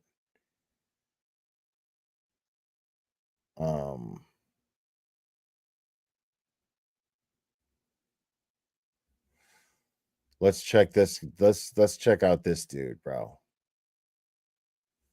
I don't know who this is, but he's got Bob Mata on, bro, and I dig Bob Mata. So let's check out this channel, and let's go ahead and I want to drop it. Stop what you're doing right now, folks, and give this video a like. I've never watched it before, but he seems all right. He's got Bob Mata on.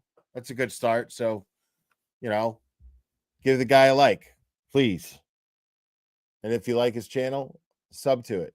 This is Hidden Killers with Tony Brewski. Karen Reed, there's a lot going on over in that land. Honest to God, as of this recording, far more than I've even been able to keep up with in the last 24 hours because there's so many cases that have a lot of breaking things going on. So joining me from the road, he is here no matter what. Come hell or high water, we have Bob Mata, defense attorney, host. Yeah, help this guy out, man. He's only got 26,000 subs. Yeah, let's give this guy a little boost, man. It looks like he's put some effort into his content here, man. The podcast defense. I like his mic too. Bob, I'm just going to throw it to you. What the hell has been going on in the last 24 hours? Because I'm seeing things about possibly Alan Jackson, Elizabeth Little, David Yannetti being maybe called as witnesses in some way, shape, or form here. And obviously we have everything else that's been going on with the Karen Reed case in the last week with that new doc. Let's start with what's been going on in the courtroom over the last 48 hours or so, which if you're listening to this would have been late last week. What the hell's happening here? All right, so a lot. So we had originally there were 2 days of motions hearings that were set up for Tuesday and Wednesday. Now those were all going to be what they call motions in limine. Now motions in limine are, I mean, I'm not going to hold that against him. I mean, if he's friends with Koffendorf or whatever, you know, I'm not going to hold that against him. At least not yet. are basically motions that are filed just preceding trial, sometimes even during trial, wherein one side or the other is trying to keep something out. Typically, something being said. It can Hidden Killers is what the name of the channel is. Range though from a lot of different things, but it's typically kind of the last minute tweaks to the trial in terms of what either side is looking for, either being included or excluded, being testified to or brought up in trial.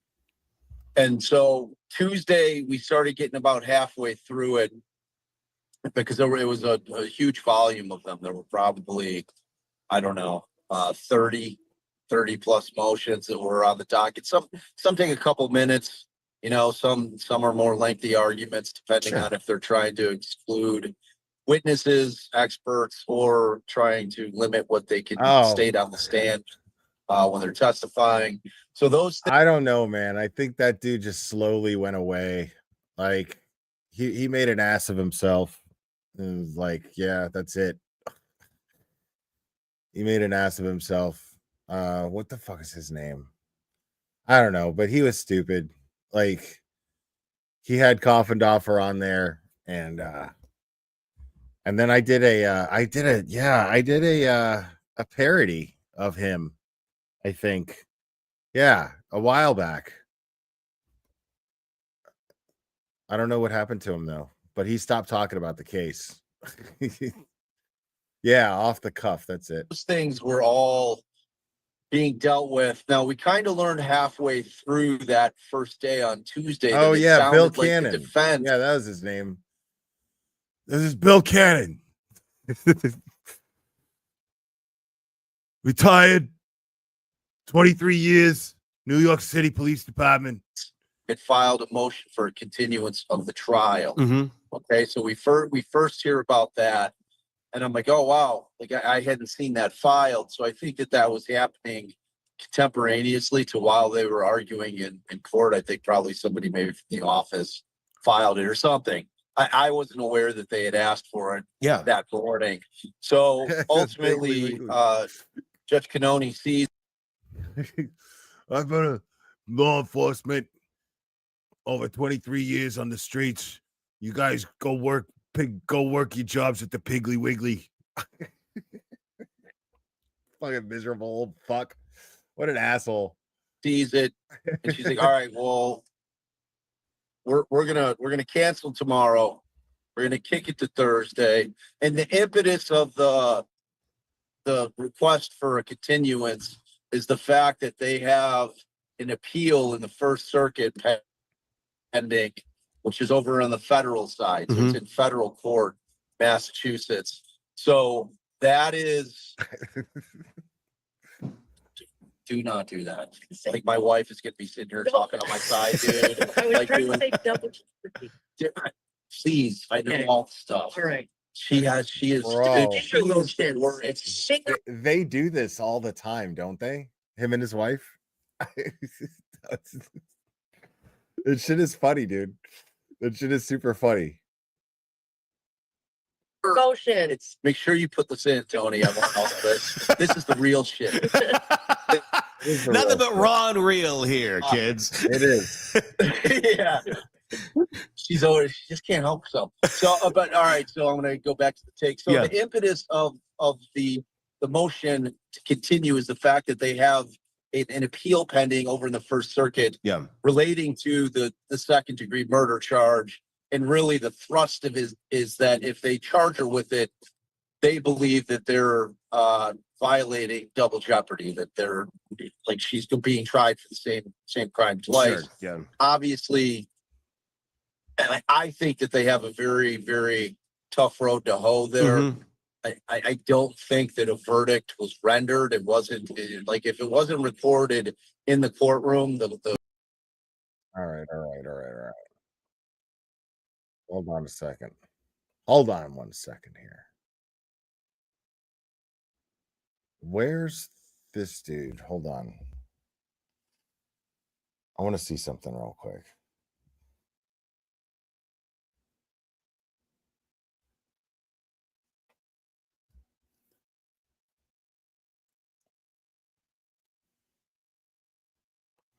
All right. So this guy's a real fucking tool. Okay. He's been harassing people I consider friends, ladies too, on Twitter. And I'm gonna review him. I'm gonna do a petty stream because I've never actually watched his content, but he's really trying to make a name for himself, and I'm not gonna share his name. I'm just gonna play his shit, and I'm gonna fucking roast his ass.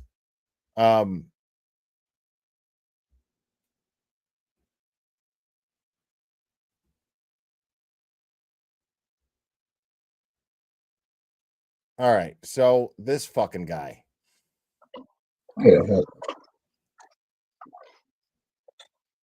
Like, dude, he looks like a lesbian. like what is that shirt? And what the fuck is going on with this guy, dude? Already, he's got a little tattoo on his. Look at the cute little tattoo that he's got right there. Is it gonna hurt? Is it gonna hurt? Look at this guy's fucking hair, bro. Like, dude, fucking. He went to a fucking circle jerk and just took a bunch of dudes' nut and fucking put it in his hair.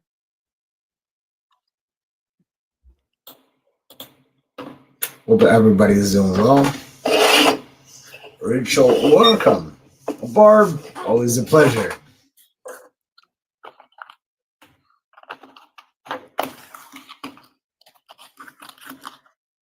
You guys must be. Bro, this guy is awful, bro. Like, he's just like, and all he's done on Twitter is just like insult people. Like, he's just a shithead. This guy fucking sucks. He's cocky Jill.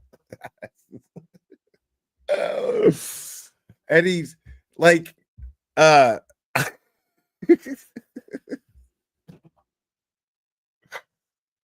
dude, like, he looks like if Jeremy Renner was a woman lesbian. That's what he looks like. Jeremy Renner as a lesbian.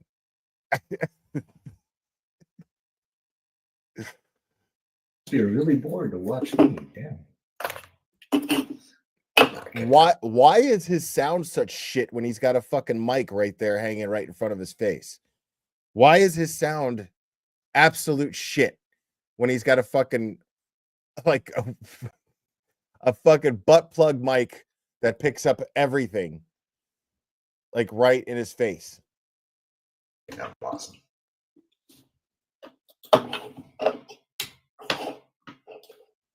Oh my god. Oh, here we go. I think we got a super dad. Super dad. I think we got a super dad. So yeah, folks. Super dad. Super dad. So I'm gonna read something today. I think we got a super dad. How dare you? Paul Morrissey Sketty stayed. Holy shit, I thought this was Loeb Osworth from the Hills. Please make a side by side. Oh god. Don't give me fucking work to do. Look at this guy. Like, how am I supposed to take this guy seriously, dude? Who the fuck, dude? Like, I mean, he's wearing a fucking blouse. He's fucking wearing a blouse, bro.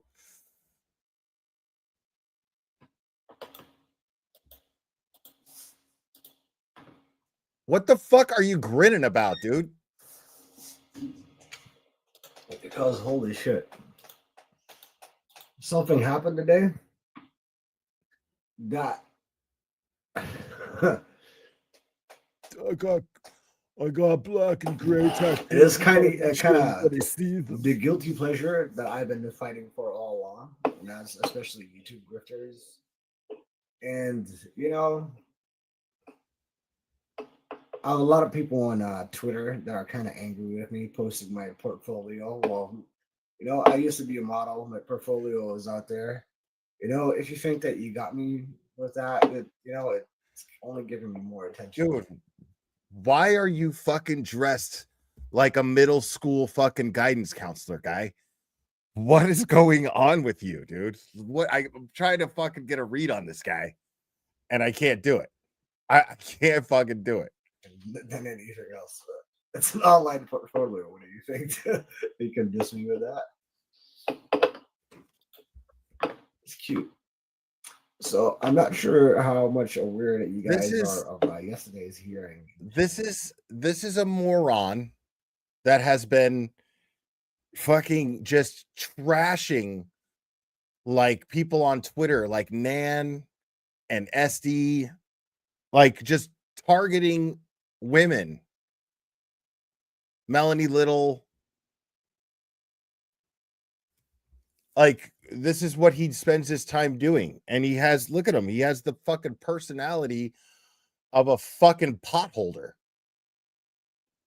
Jody, thank you so much. Appreciate it. What did he say? He was a model? What the fuck? Jesus, dude. I didn't even hear that. Matter. But I'm gonna read you guys this.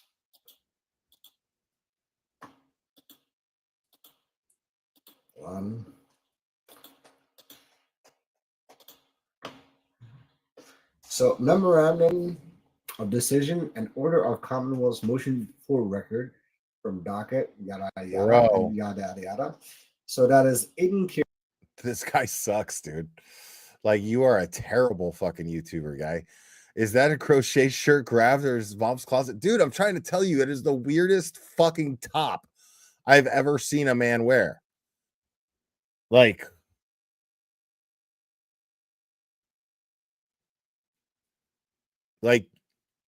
he looks like he lasers his pubes.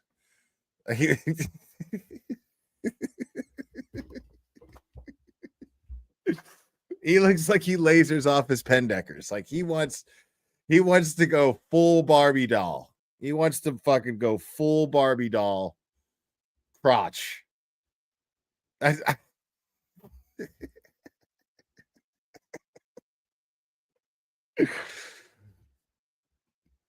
Kearney's and Karen Reed's motion, case number, sorry, and special assist District Attorney Robert Cosgrove. The defendant is charged with second-degree murder, second-degree manslaughter while operating on the influence and leaving the scene of a personal injury or death. This matter is before the court of Commonwealth motion pursuant to Mass or criminal P yada yada Commonwealth versus Lampron, requesting that the court order production of certain cell phone records, custody, possession, and control of the Norfolk County District Attorney's Office. Specifically, Special Assistant District Attorney Robert Cosgrove. Thank you, Cat Randall. Special prosecutor that is currently the special prosecutor, bro, in Aiden Kearney's case. That were obtained by a search warrant in that connection with two oh my god! Yeah, do something too wasn't a really fixed jury. Just Aiden Kearney. Commonwealth versus Aiden Timothy Kearney. Well, Timmy. Wow. I can't. This guy's God, that guy is such a retard. Anyway. Like, you just called somebody else a retard? Like, you just called somebody else a retard? Like, dude, like, you're having a fit right now. You're having a fit on a live stream. Sorry. Let me see something. Let me see how many views this guy got. Dude, this has 114 views, bro. He has 911 subscribers. It really went to the live day. Hell yeah. For Mr. Carney, as well as counsel for the defendant and for the bro, this guy is like the worst. Senate hearing. The Commonwealth motion is allowed in part. Okay, hold on. Part two.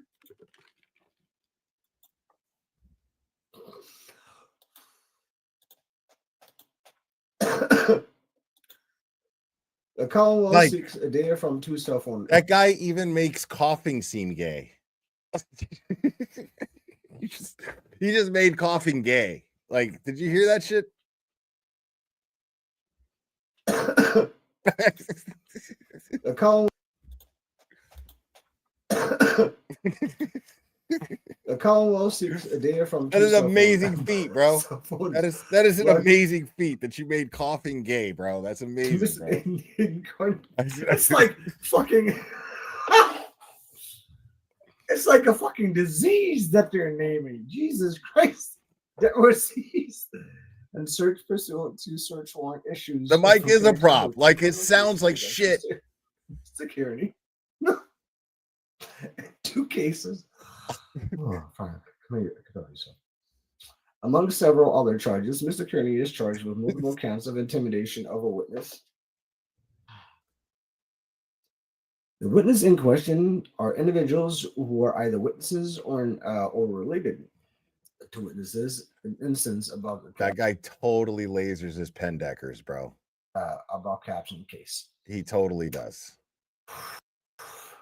The Commonwealth argues there's no need for arguing Commonwealth that certain data seized from Mr. Carney's phone from the period of April 1st, 2023 to October 2023 will to and has evidentiary value in the current case because he's being a dumbass.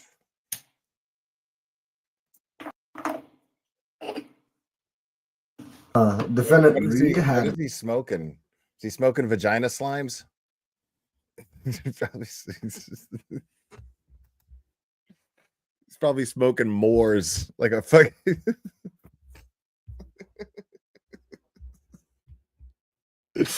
He's probably smoking fucking Moors, bro. Those fucking long, fucking brown, fucking skinny cigarettes, bro. He's probably smoking Capris. Fucking Capris, dude. Used to get so mad trying to bum cigarettes off people in high school, dude, and like somebody all they had was fucking Capris. They stole them from their mom. This guy's smoking his mom's fucking Capris right now, bro.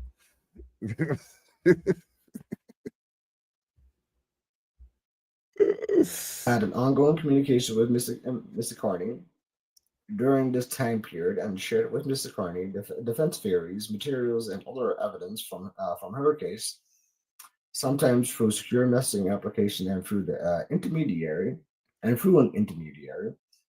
And such communications include witness information, home addresses, grand jury minutes, autopsy photographs, and the like of an interference 120s, bro. And the like. What?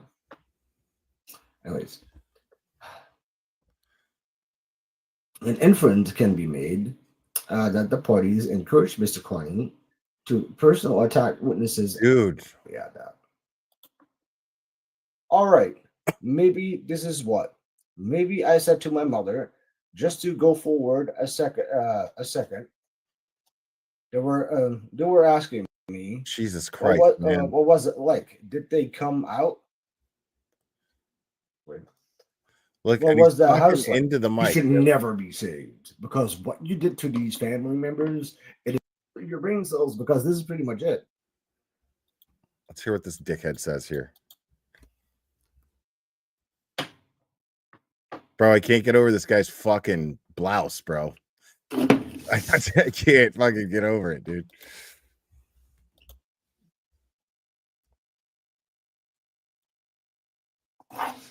Guy looks like fucking Ann Hesh. So, dear freaking Reed, how do you feel now? You kind of feel fucked, don't you? Yeah, you should be. You should be feeling fucked. We know you're feeling fucked. Totally get it. Doesn't mean that you're not self-righteous fucking legal activist. Doesn't mean that you guys get a shred of fucking dignity because of this. Because all of you will be laughed at. Bro, you guys ever watch fucking Barry? The Bill Hader show where he's a hitman and he's taking acting classes. You remember like the bald dude the bald guy that he totally reminds me of the bald guy that's a hitman too. And like, yeah, and he's like ultra fucking gay, right? No fucking hair anywhere on his body. He's got one of those conditions where he can't grow hair on his body, right? He totally reminds me of like a real. I don't understand where these people fucking come from, dude. So many characters like this, like just look at this fucking asshole. What, like nobody thought him up. You know what I mean? Like that's what's crazy to me. Nobody thought up Grant Smith Ellis. Nobody thought up Plevin. These are fucking real people that fucking. This guy's been on the planet for at least a few decades. You know? Like 12.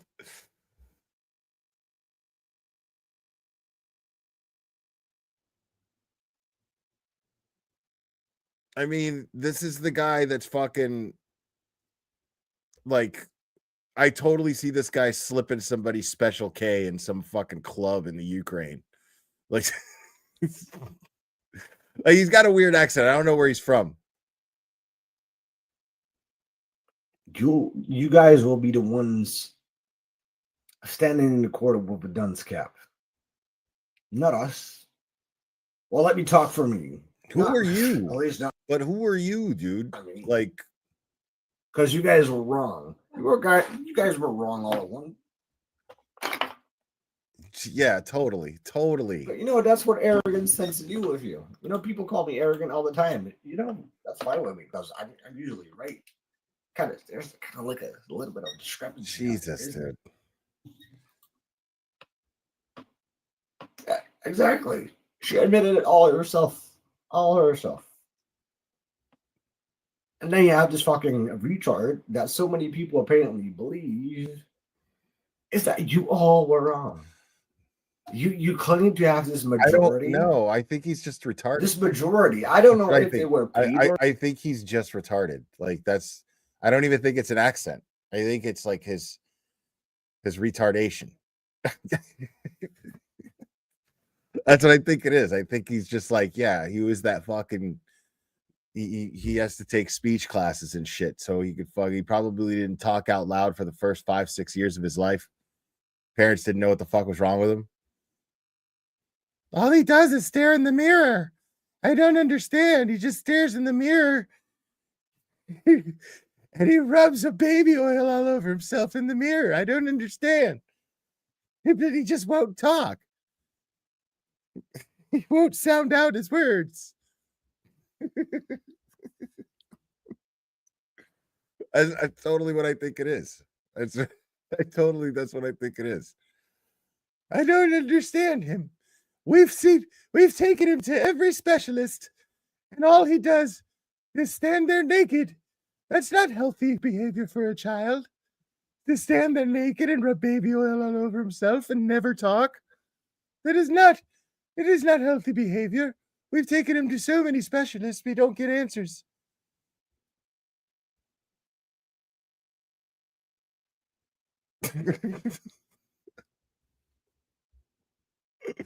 What was his first word? Or not, but this majority was all a facade. I cannot believe that fucking 300 people went out there. And if they did, then they need to fucking push Massachusetts into the ocean. Because holy motherfucking shit, you guys are all fucking mentally retarded. Listen, I know I'm a fucking child, bro. Come on. I told you this is gonna get petty. I know I'm a fucking child. I know it. That is not a joke. I really mean that. Because you guys are all mentally retarded who are for the Frank. I love this guy, bro. You're all a bunch of dipshits. You're a bunch of mentally dipshits. insane. You belong on an island. This guy. And you should never be saved because what you did to these family members. He looks like if James Spader was born a hermaphrodite.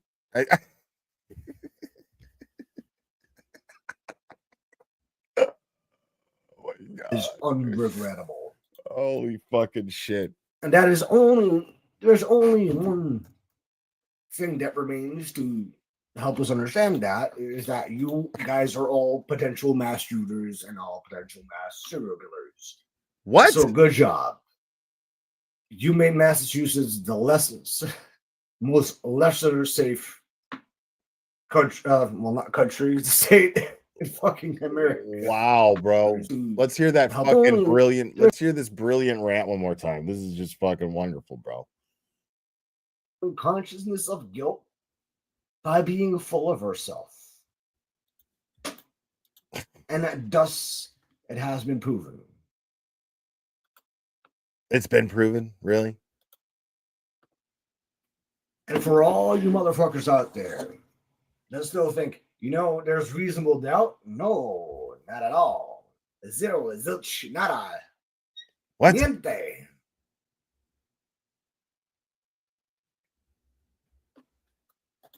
You know what there is? It's que pasa. What the fuck is this guy guilt. talking about? The consciousness of mind by your own words. What the fuck are you talking about? No offense, but you are a stupid asshole. Seriously, dude. But you know what? For all you fucking hybristophiliacs out there, there's no What? conscience. There's nothing like a conscience of guilt, right? There's no such thing as that. Well, then you need to shove your ass into the goddamn toilet or get your something else than a fucking Appalachian trailer and stop chasing your What? sister. Because holy shit, the only thing that you should be training is probably your brain cells, because this is pretty much it. Trace the signal.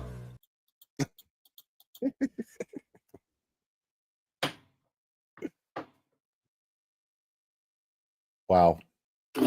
What's he drinking there? Sparkling water? Gay! What is he drinking? I gotta see that.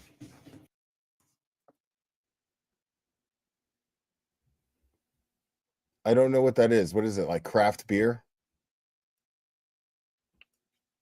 Oh, I can't tell. Because this camera fucking sucks. He's got a fucking 1992 fucking webcam, bro.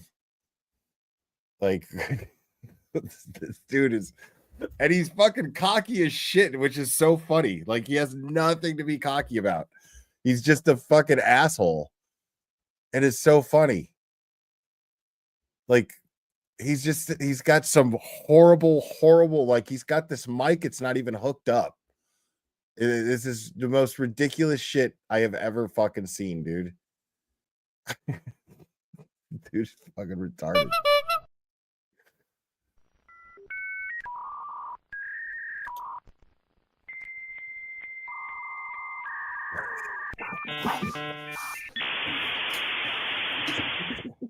So, dear free can read, how do you feel now? You kind of feel fucked, don't you? Wow. Yeah, you should be. You should be feeling fucked. Like this is. I get it. This guy doesn't even get Totally get it. He doesn't even Doesn't get mean that you're not self-right. He doesn't even get the respect of the retards that are like Karen's guilty. He doesn't even get their respect. Like Grant wouldn't even give this guy the time of day. I guarantee it. Grant would be like, listen, dude. Listen, man. I need you to back up. I need you to take 4 steps back, sir. Please. That's assault. Grant would like totally feel invaded by this guy. Like, look at him, dude. Like, he makes me feel like I need a shower just by fucking looking at him. A righteous fucking legal activist doesn't mean that you guys get a shred of fucking dignity because of this. Because all of you will be laughed at. You guys will be the ones standing in the court with a dunce cap. Not us. Well, let me talk for me. Who's us, bro? At least not me. Who the fuck is 'Cause us? you guys will- Nobody claims you, bro. Like, nobody fucking claims you, bro. You have like 100 views on this thing, dude. Nobody fucking claims you, guy. Stop it. Bro, look at that. Look at.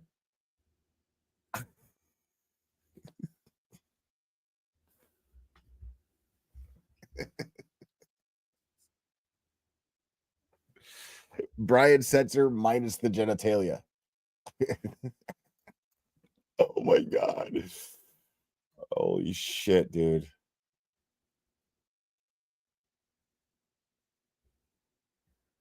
All right.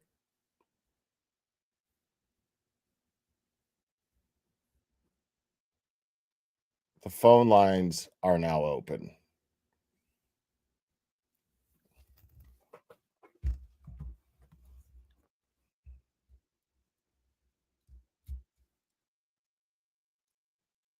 Yeah, like he just like attacks the women in the community. It's really weird.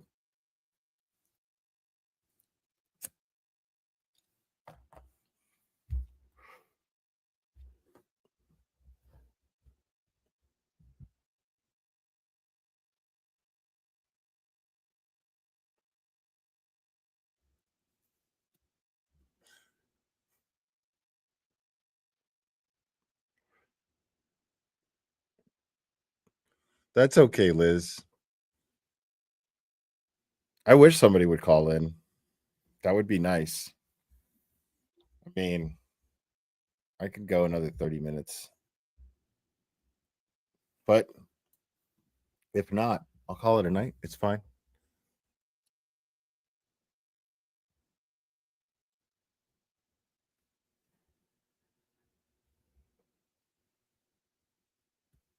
Oh, you'll see him on Twitter. Like, he's just a fucking nobody that's trying to like make a name for himself. He's trying to gain some sort of attention, and he thinks he's gonna do it by having beef with people. He's pathetic. Call from. You're on. Who am I speaking with? It's Liz. How are you? Oh, you ended up calling anyway. Hi, Liz. Hi. I said, gee, I'm going to call. There was one thing I wanted to ask you the other day. It completely slipped my mind, and it has once again. But you know what? It broke my heart. Did you watch that ID show? I did. Oh, at the end, I was crying when she hugged David. You know, Yeah. like it was so like genuine. It wasn't BS. Well, it's been part of her life. I'm telling you, it's like they're like that. I mean, she genuinely appreciates her team. She genuinely appreciates all of us. Yes. You know, she's yeah. Yeah, she's a real person, and people may want to think whatever they want to think. Look at how she's dressed. Look at what's she supposed to show up looking like a bum? No, I love that. And Krusty yeah. Panties. Krusty Panties posted a picture of her at a restaurant, and then showed the menu of the restaurant.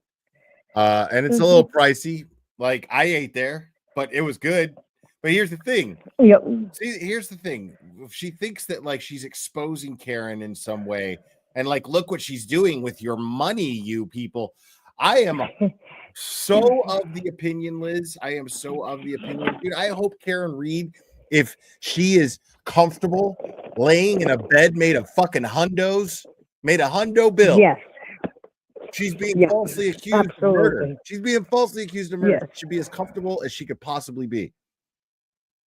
I will give till it, Absolutely. I don't have a whole lot, but I will give her anything I have, and I don't care if she's eating with a silver spoon. She should be, right, agreed. She should be eating. And she's not, she's not, right, and she's not throwing it in people's faces. No. And you see the videos of them guys cooking and stuff, they're all doing their best to keep, let's cook a few dinners in his house, have some fun. They just look like a fun group of people, They are. I'm glad Karen found they them. are. I'm telling you, they are. Yes, absolutely. Absolutely. I know you've met them. I haven't. I know a few people that do know them, but it said they're just as lovely as you would see. What you see is what you get. That's how they've always been. That is absolutely how they are. I have never felt more fortunate to be around people who are capable of the kind of work that they do and doing it because it's the right thing to do. Like, being around that passion it's a blessing. Being able to be around that passion. Yeah, her parents are really cool, but I have to say my parents will. I lost mom last year, but they've always been there for me too. If something happened, they would be right there for me. If it was right or wrong, like they wouldn't condone anything if I did something wrong, but they would still help me because they love me. Yeah. Yeah. So, I mean, it's just...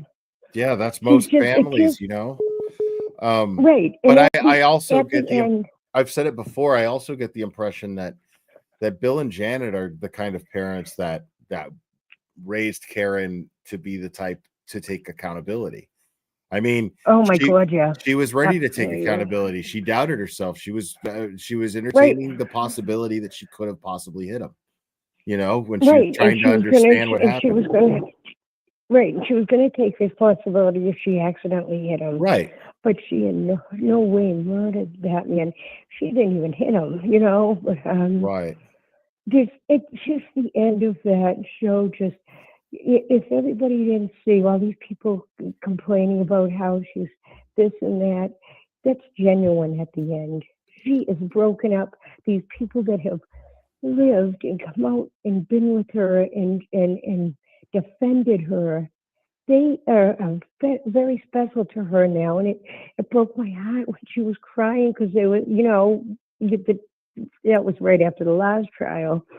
And she just felt like she was losing her best friends. And I just felt terrible for her.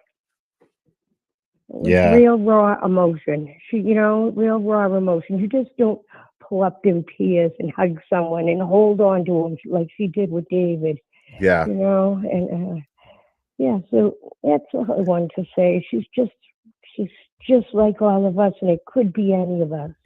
Yeah. So, you know, I don't make a ton of money anymore. You know, I'm collecting my pension. That's it. But I will give her every last cent that won't hurt. You know, not that won't hurt me, but you know what I mean. I'm going to pay my electric and all that, but after that, anything, you know, I'll cut going out to dinner 2 times a week, you know, to give it to her. So yeah, I mean, and she deserves to go out to dinner. She deserves to be comfortable right now.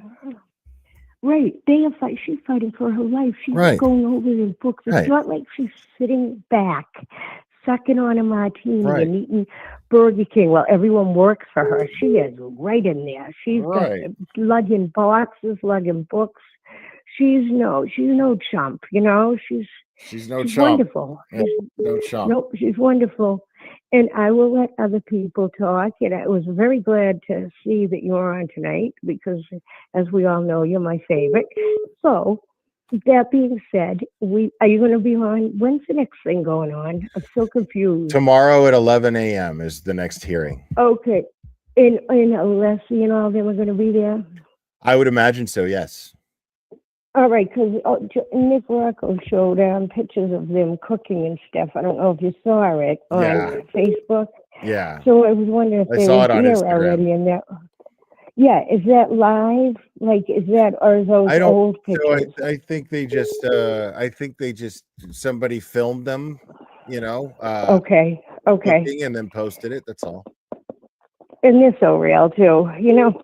Yeah. And like I said, I'll let other people talk. And when are you going on again next? I never know. I just happen to turn around. Do you have any schedule? No, I don't. Yeah, I don't plan anything. No, me either. I'm like ADHD. I just always have to look, you know, on my stupid phone. But I'm like, let me just look for someone. I was listening to Betterow and Mike, who Betterow's always a treat anyway. But and then I said, well, let me check for Claire. And before I go to bed, and oh my God, 14 minutes ago it started. Let me quick get over there. All right. So I'm very happy to talk to you, and I'm very glad you took my call because I appreciate it. And you also do a lot for us. All right. Thank you for being a fan of Norfolk County. Thank you for trying to help us. Of course. We're beyond help. Of course. We love you here, All right, Liz. you can call anytime. All right. Thank you. Thank you so much. You have a great evening, guys. You too. Bye-bye. All right. Love you all. Bye-bye. Liz is the sweetest.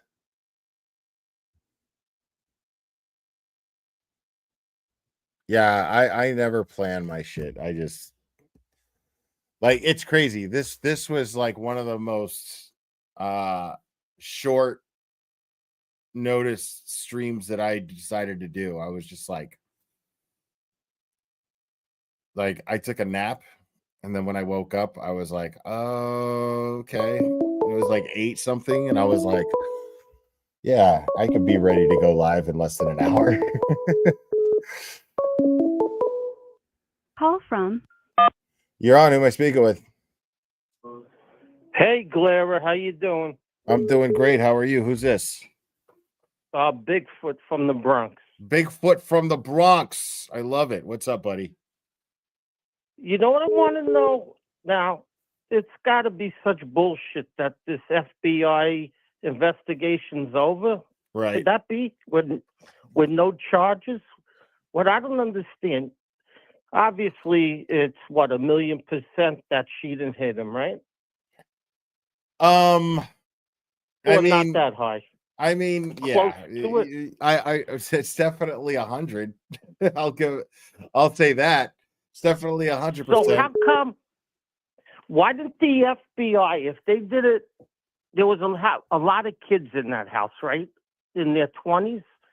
You telling me they didn't bring them in to talk to them and really, No. hound them to tell the truth? Some people's statements weren't even taken for another like 2 months, 3 months. No, I meant Crazy. with this FBI investigation. The Didn't they get all these people into the FBI and they interviewed them? We know that Ryan Nagel was interviewed by the feds because he said it. It's just that the jury didn't catch it. It was so subtle and quick while he was on the stand. But he mentioned the feds. And they didn't put, how, if they want the truth, they could keep them in there for 4, 5, 6 hours. I'm surprised none of them cracked it unless they didn't interview all these girls. I don't think it was an interrogation. I think they were just trying to investigate the investigation more or less. So they were trying to get statements from people, see what the differences and the discrepancies were in the original statements, maybe. But I don't even know. I'm just speculating. I have no idea. Yeah, because it seems like a lot more was going to happen. It turned out to be, if nothing else is going on, that it turned out to be all bullshit. Right. I mean, this new person takes over as U.S. attorney, and that's it. I mean, I don't know, but yeah, it doesn't add up to me that somebody from the U.S. attorney's office would call the only people that would benefit from the investigation stopping. So they would call them. You know what I mean? Like it makes no sense. We've only gotten Brennan and Rafferty's word that the U.S. attorney's office called them and told them this. Like we don't know if that actually happened, But how they gonna pick a jury that don't know the whole case? You're gonna get at least 1 or 2 jurors that, no matter what, are going to be innocent or the thing guilty. is though, you can the juror can know about the case. They just can't. They can't have feelings about it one way or the other. Yeah, but I bet you at least 4 to 5 people on the last jury lied to get on. And that's what's going to happen now. You're going to have. It'll be a hung jury again. I mean, if 7 idiots said she was guilty of manslaughter. Well, let's hope not. Be? Let's hope not. Yeah. I think that the defense has a good strategy this time around. I think they're fed up. I think something's going to happen before the trial starts to blow it all up. I'm thinking maybe something, because it's such nonsense. I mean, it seems like a joke. I don't know. Right. It seems surreal. Like everybody got to like know a bad she didn't dream. do it. Right. I mean, I barely graduated high school, and that's the problem. They don't need freaking smart people on the jury. Like Turtle Boy said, this guy's a doc. You got to get regular morons who know the truth. You don't need smart people, because smart people are too small. Yeah. Agreed. You just need regular people, but they'll never get 12 people without an opinion. But listen, it's good TV. That's all. Right. It's good TV. Okay, Glera, be good. I'll talk to you. All right, Bigfoot from the Bronx. Have a good one, buddy. Bye.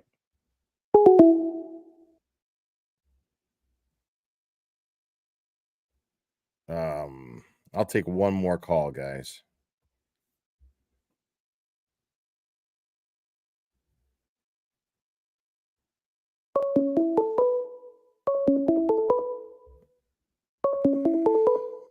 Call from. You're on. Who am I speaking with? Hello? Yes. Hi. Hi. Who's this? How are you? My name's Michelle. I'm from New Jersey. What's up, Michelle from New Jersey? How are you? Good, good, good. I called in because I feel that it's very necessary for me to speak my piece right now. I just happened to go onto the Dolly channel. I'm not sure if you know about Dolly. Yeah. Dolly. Yeah. Dolly. Yeah. Well, he's a piece of garbage, but anyway, you know, not for nothing, but Karen Reed is innocent, as we all know. Right. And there's so many things that people don't know, or they think they know, and they just don't, you know, give it a chance to come out because they just want to believe what they want to believe. Yeah, and And he's just trying to go the opposition. Like he's a drama channel. That's all he is. he's a drama queen, right? Yeah, he's a drama Wouldn't you channel. say? So Kind of. what he's hoping to do is get a lot of hate views. So don't even feed into it. He doesn't he doesn't know the facts of the case. Like I called into his show and I was way too drunk to talk about this case. I know. I heard that too. Yeah. But I heard that, but it's not a big deal because look it's where not. it's coming from. Yeah, I mean, it's not a big deal. It's one of my not one of my finer moments, but it was funny. It's funny. it was very funny. But As a matter of fact, I thought it was very funny. But I would not. He's not a serious person. He's somebody who exploits missing children. Oh, I know. I know. And I have no respect for that. But anyway, I just wanted to get in one. I don't want to keep your lines held up, but one of the things that is a question that I have for you is, what is your feelings about how Karen Reed and her defense team decided to present themselves in court with this coming trial 2.0, and how that they are presenting the fact that, well, they named the three individuals, which we know, Brian Higgins and Brian Albert and Colin. Like, what is your thoughts on that? Do you think that they have the backup for that, or are they just, I think that they have enough to convince the jury that their actions were suspicious in comparison to Karen Reed's. So they don't have to prove that someone else did it. They just have to be able to show that there's reason to believe that they could have. And you think that, what, one of my biggest fears, though, is, I love Karen Reed to death, her entire family and everything else. And I've been following this from day one. And I know I'm watching from afar, obviously. I mean, not that far, but, I'm a New Jersey girl. I'm rough and tough. Like, I'd punch a bitch out if I can say that. I don't know. Like, I'd knock somebody out in a fucking heartbeat. Excuse me. But I think that one of my biggest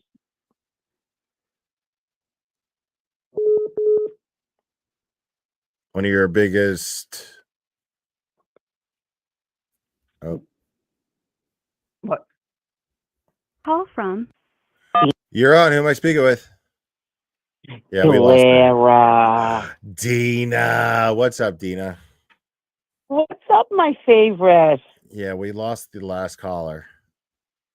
Oh, well, that's my luck.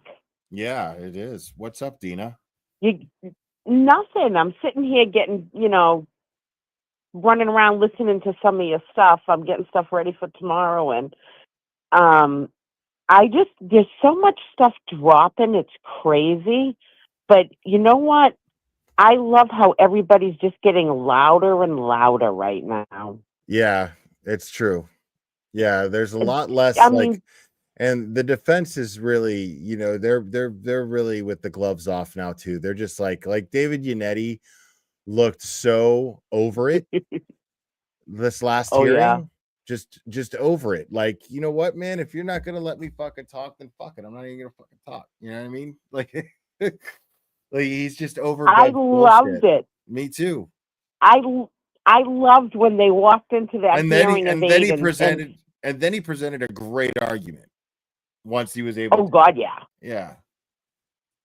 I loved when he was in court too with Bevan. His hand went up like he's trying to talk. Like it's gloves off at this point because it is. You know, trying to follow. Yeah, it's everybody in this movement is just getting louder and louder, and the world's seeing it, and we just don't give a shit. They're throwing everything out at us, and it's just like we know we're going to court at this point. There's nothing's going to stop it. There's going to be a trial, and they're just trying everything they can to shut everything down between the defense, the people on, fighting for this, and gloves are off at this point, and they're just hammering. I love that the gloves are off because they're just hammering it. They don't give a shit. Good. Yeah. I love it. Yeah. But there was nothing more beautiful than to see them. I plan on sitting in that courtroom at some point during that trial and sitting right at 12 o'clock. Like I can't wait for you to come back. Yeah, I absolutely plan on it. Because this is this is go time now. Karen needs our support more than ever. So oh, absolutely. And I'll tell you, the cops have already warned us. Aiden does too. Because now, oh yeah, now they're trying to lump Aiden and Karen up together, like as if they're fucking, consorted criminals. They're, like it's so crazy. Like he's a journalist. I'm disgusted by what the lawyers. I'm disgusted by what Brennan did as far as trying to get the records and stuff, and how Bev allowed part of it to be released. Like it's gross. It's gross. I can't believe every lawyer from every freaking state isn't screaming about that. It's such an invasion. And they just keep on trampling on all our rights. The way lawyers approach these things most of the time is they look at it like, well, did she waive her right? Did she waive? Was there a waiver? So they look at things on that in that regard most of the time. But you and I are going to look at that like, fuck that. That's like attorney-client privilege is sacred. It is. It just is. Right. Like she didn't deliberately waive that right. That's a technicality you're manipulating to invade her privacy. Absolutely. Well, I mean, we're looking at it like you said, like from the street level. Right. Like fuck that. I can, you know what I mean? Yeah. And it's just just getting me more pissed and pissed. It's like he's so fucking dirty. Right. I can't fucking stand that little weasel fucking cunt that he is. He's just a piece of shit. I agree with you. Yeah. I can't say one redeeming thing about Hank Brennan right now. I think that he has just a fucking slimy little fucking weasel shithead fuck. Yep. Like seriously, like I hope he has a rash for the rest of his life. In my mind, I'm sitting there going, I hope every shit that he takes rips his asshole open and hurts for like ever for the rest of his life. That's what I hope.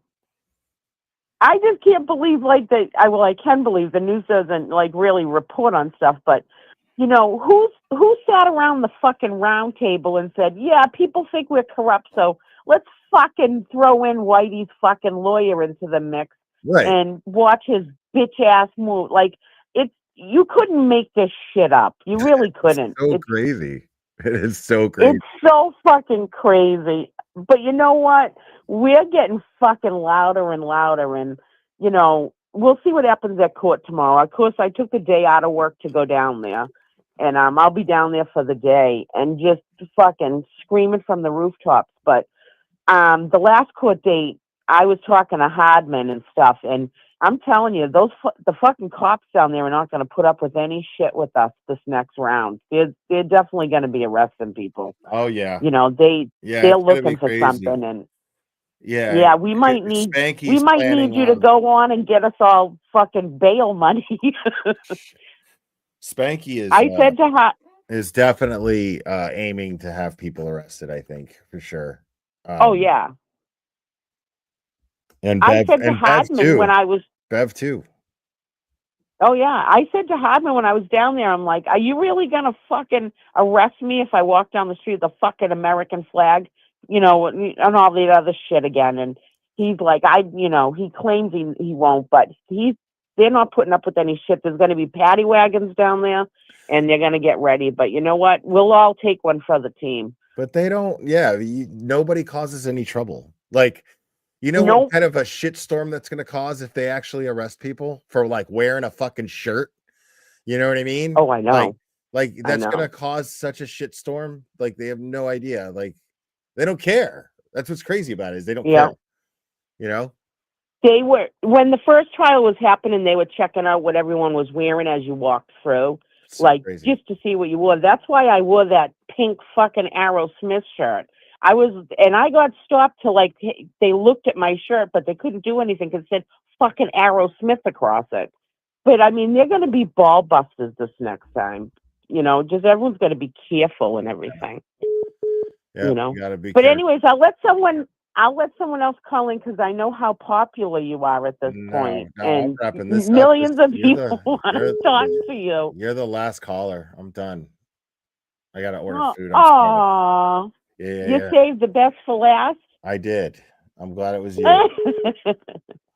Will, my dear, thank you for everything that you do. This movement absolutely adores you. And I adore the movement. I adore the movement. So don't ever leave us. We love you. Oh, I don't see how I could.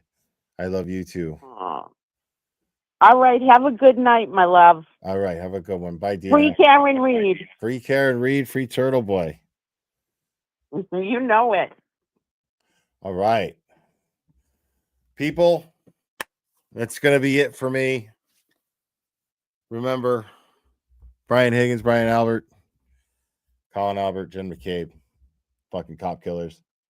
Fucking Stiflin Spanky is a fucking douchebag, weasel, slimy fuck. Bev is dirty. Free Karen Reed, free Turtle Boy. Guys, you guys are absolutely fantastic. Thank you guys. Make sure to hit the like if you haven't already. It really helps me out. And if you're not subscribed, please make sure to subscribe. Double check, make sure you're still subscribed. YouTube likes to just unsubscribe people for some weird reason.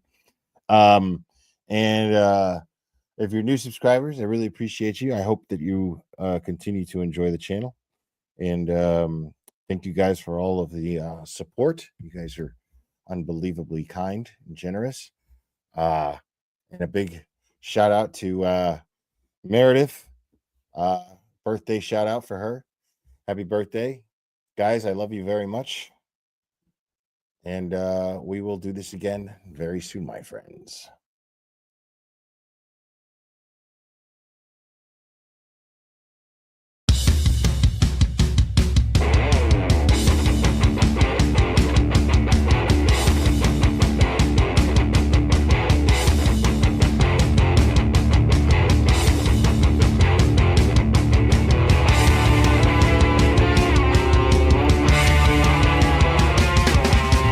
Karen left the waterfall, bound for Fairview Road. Next day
bang.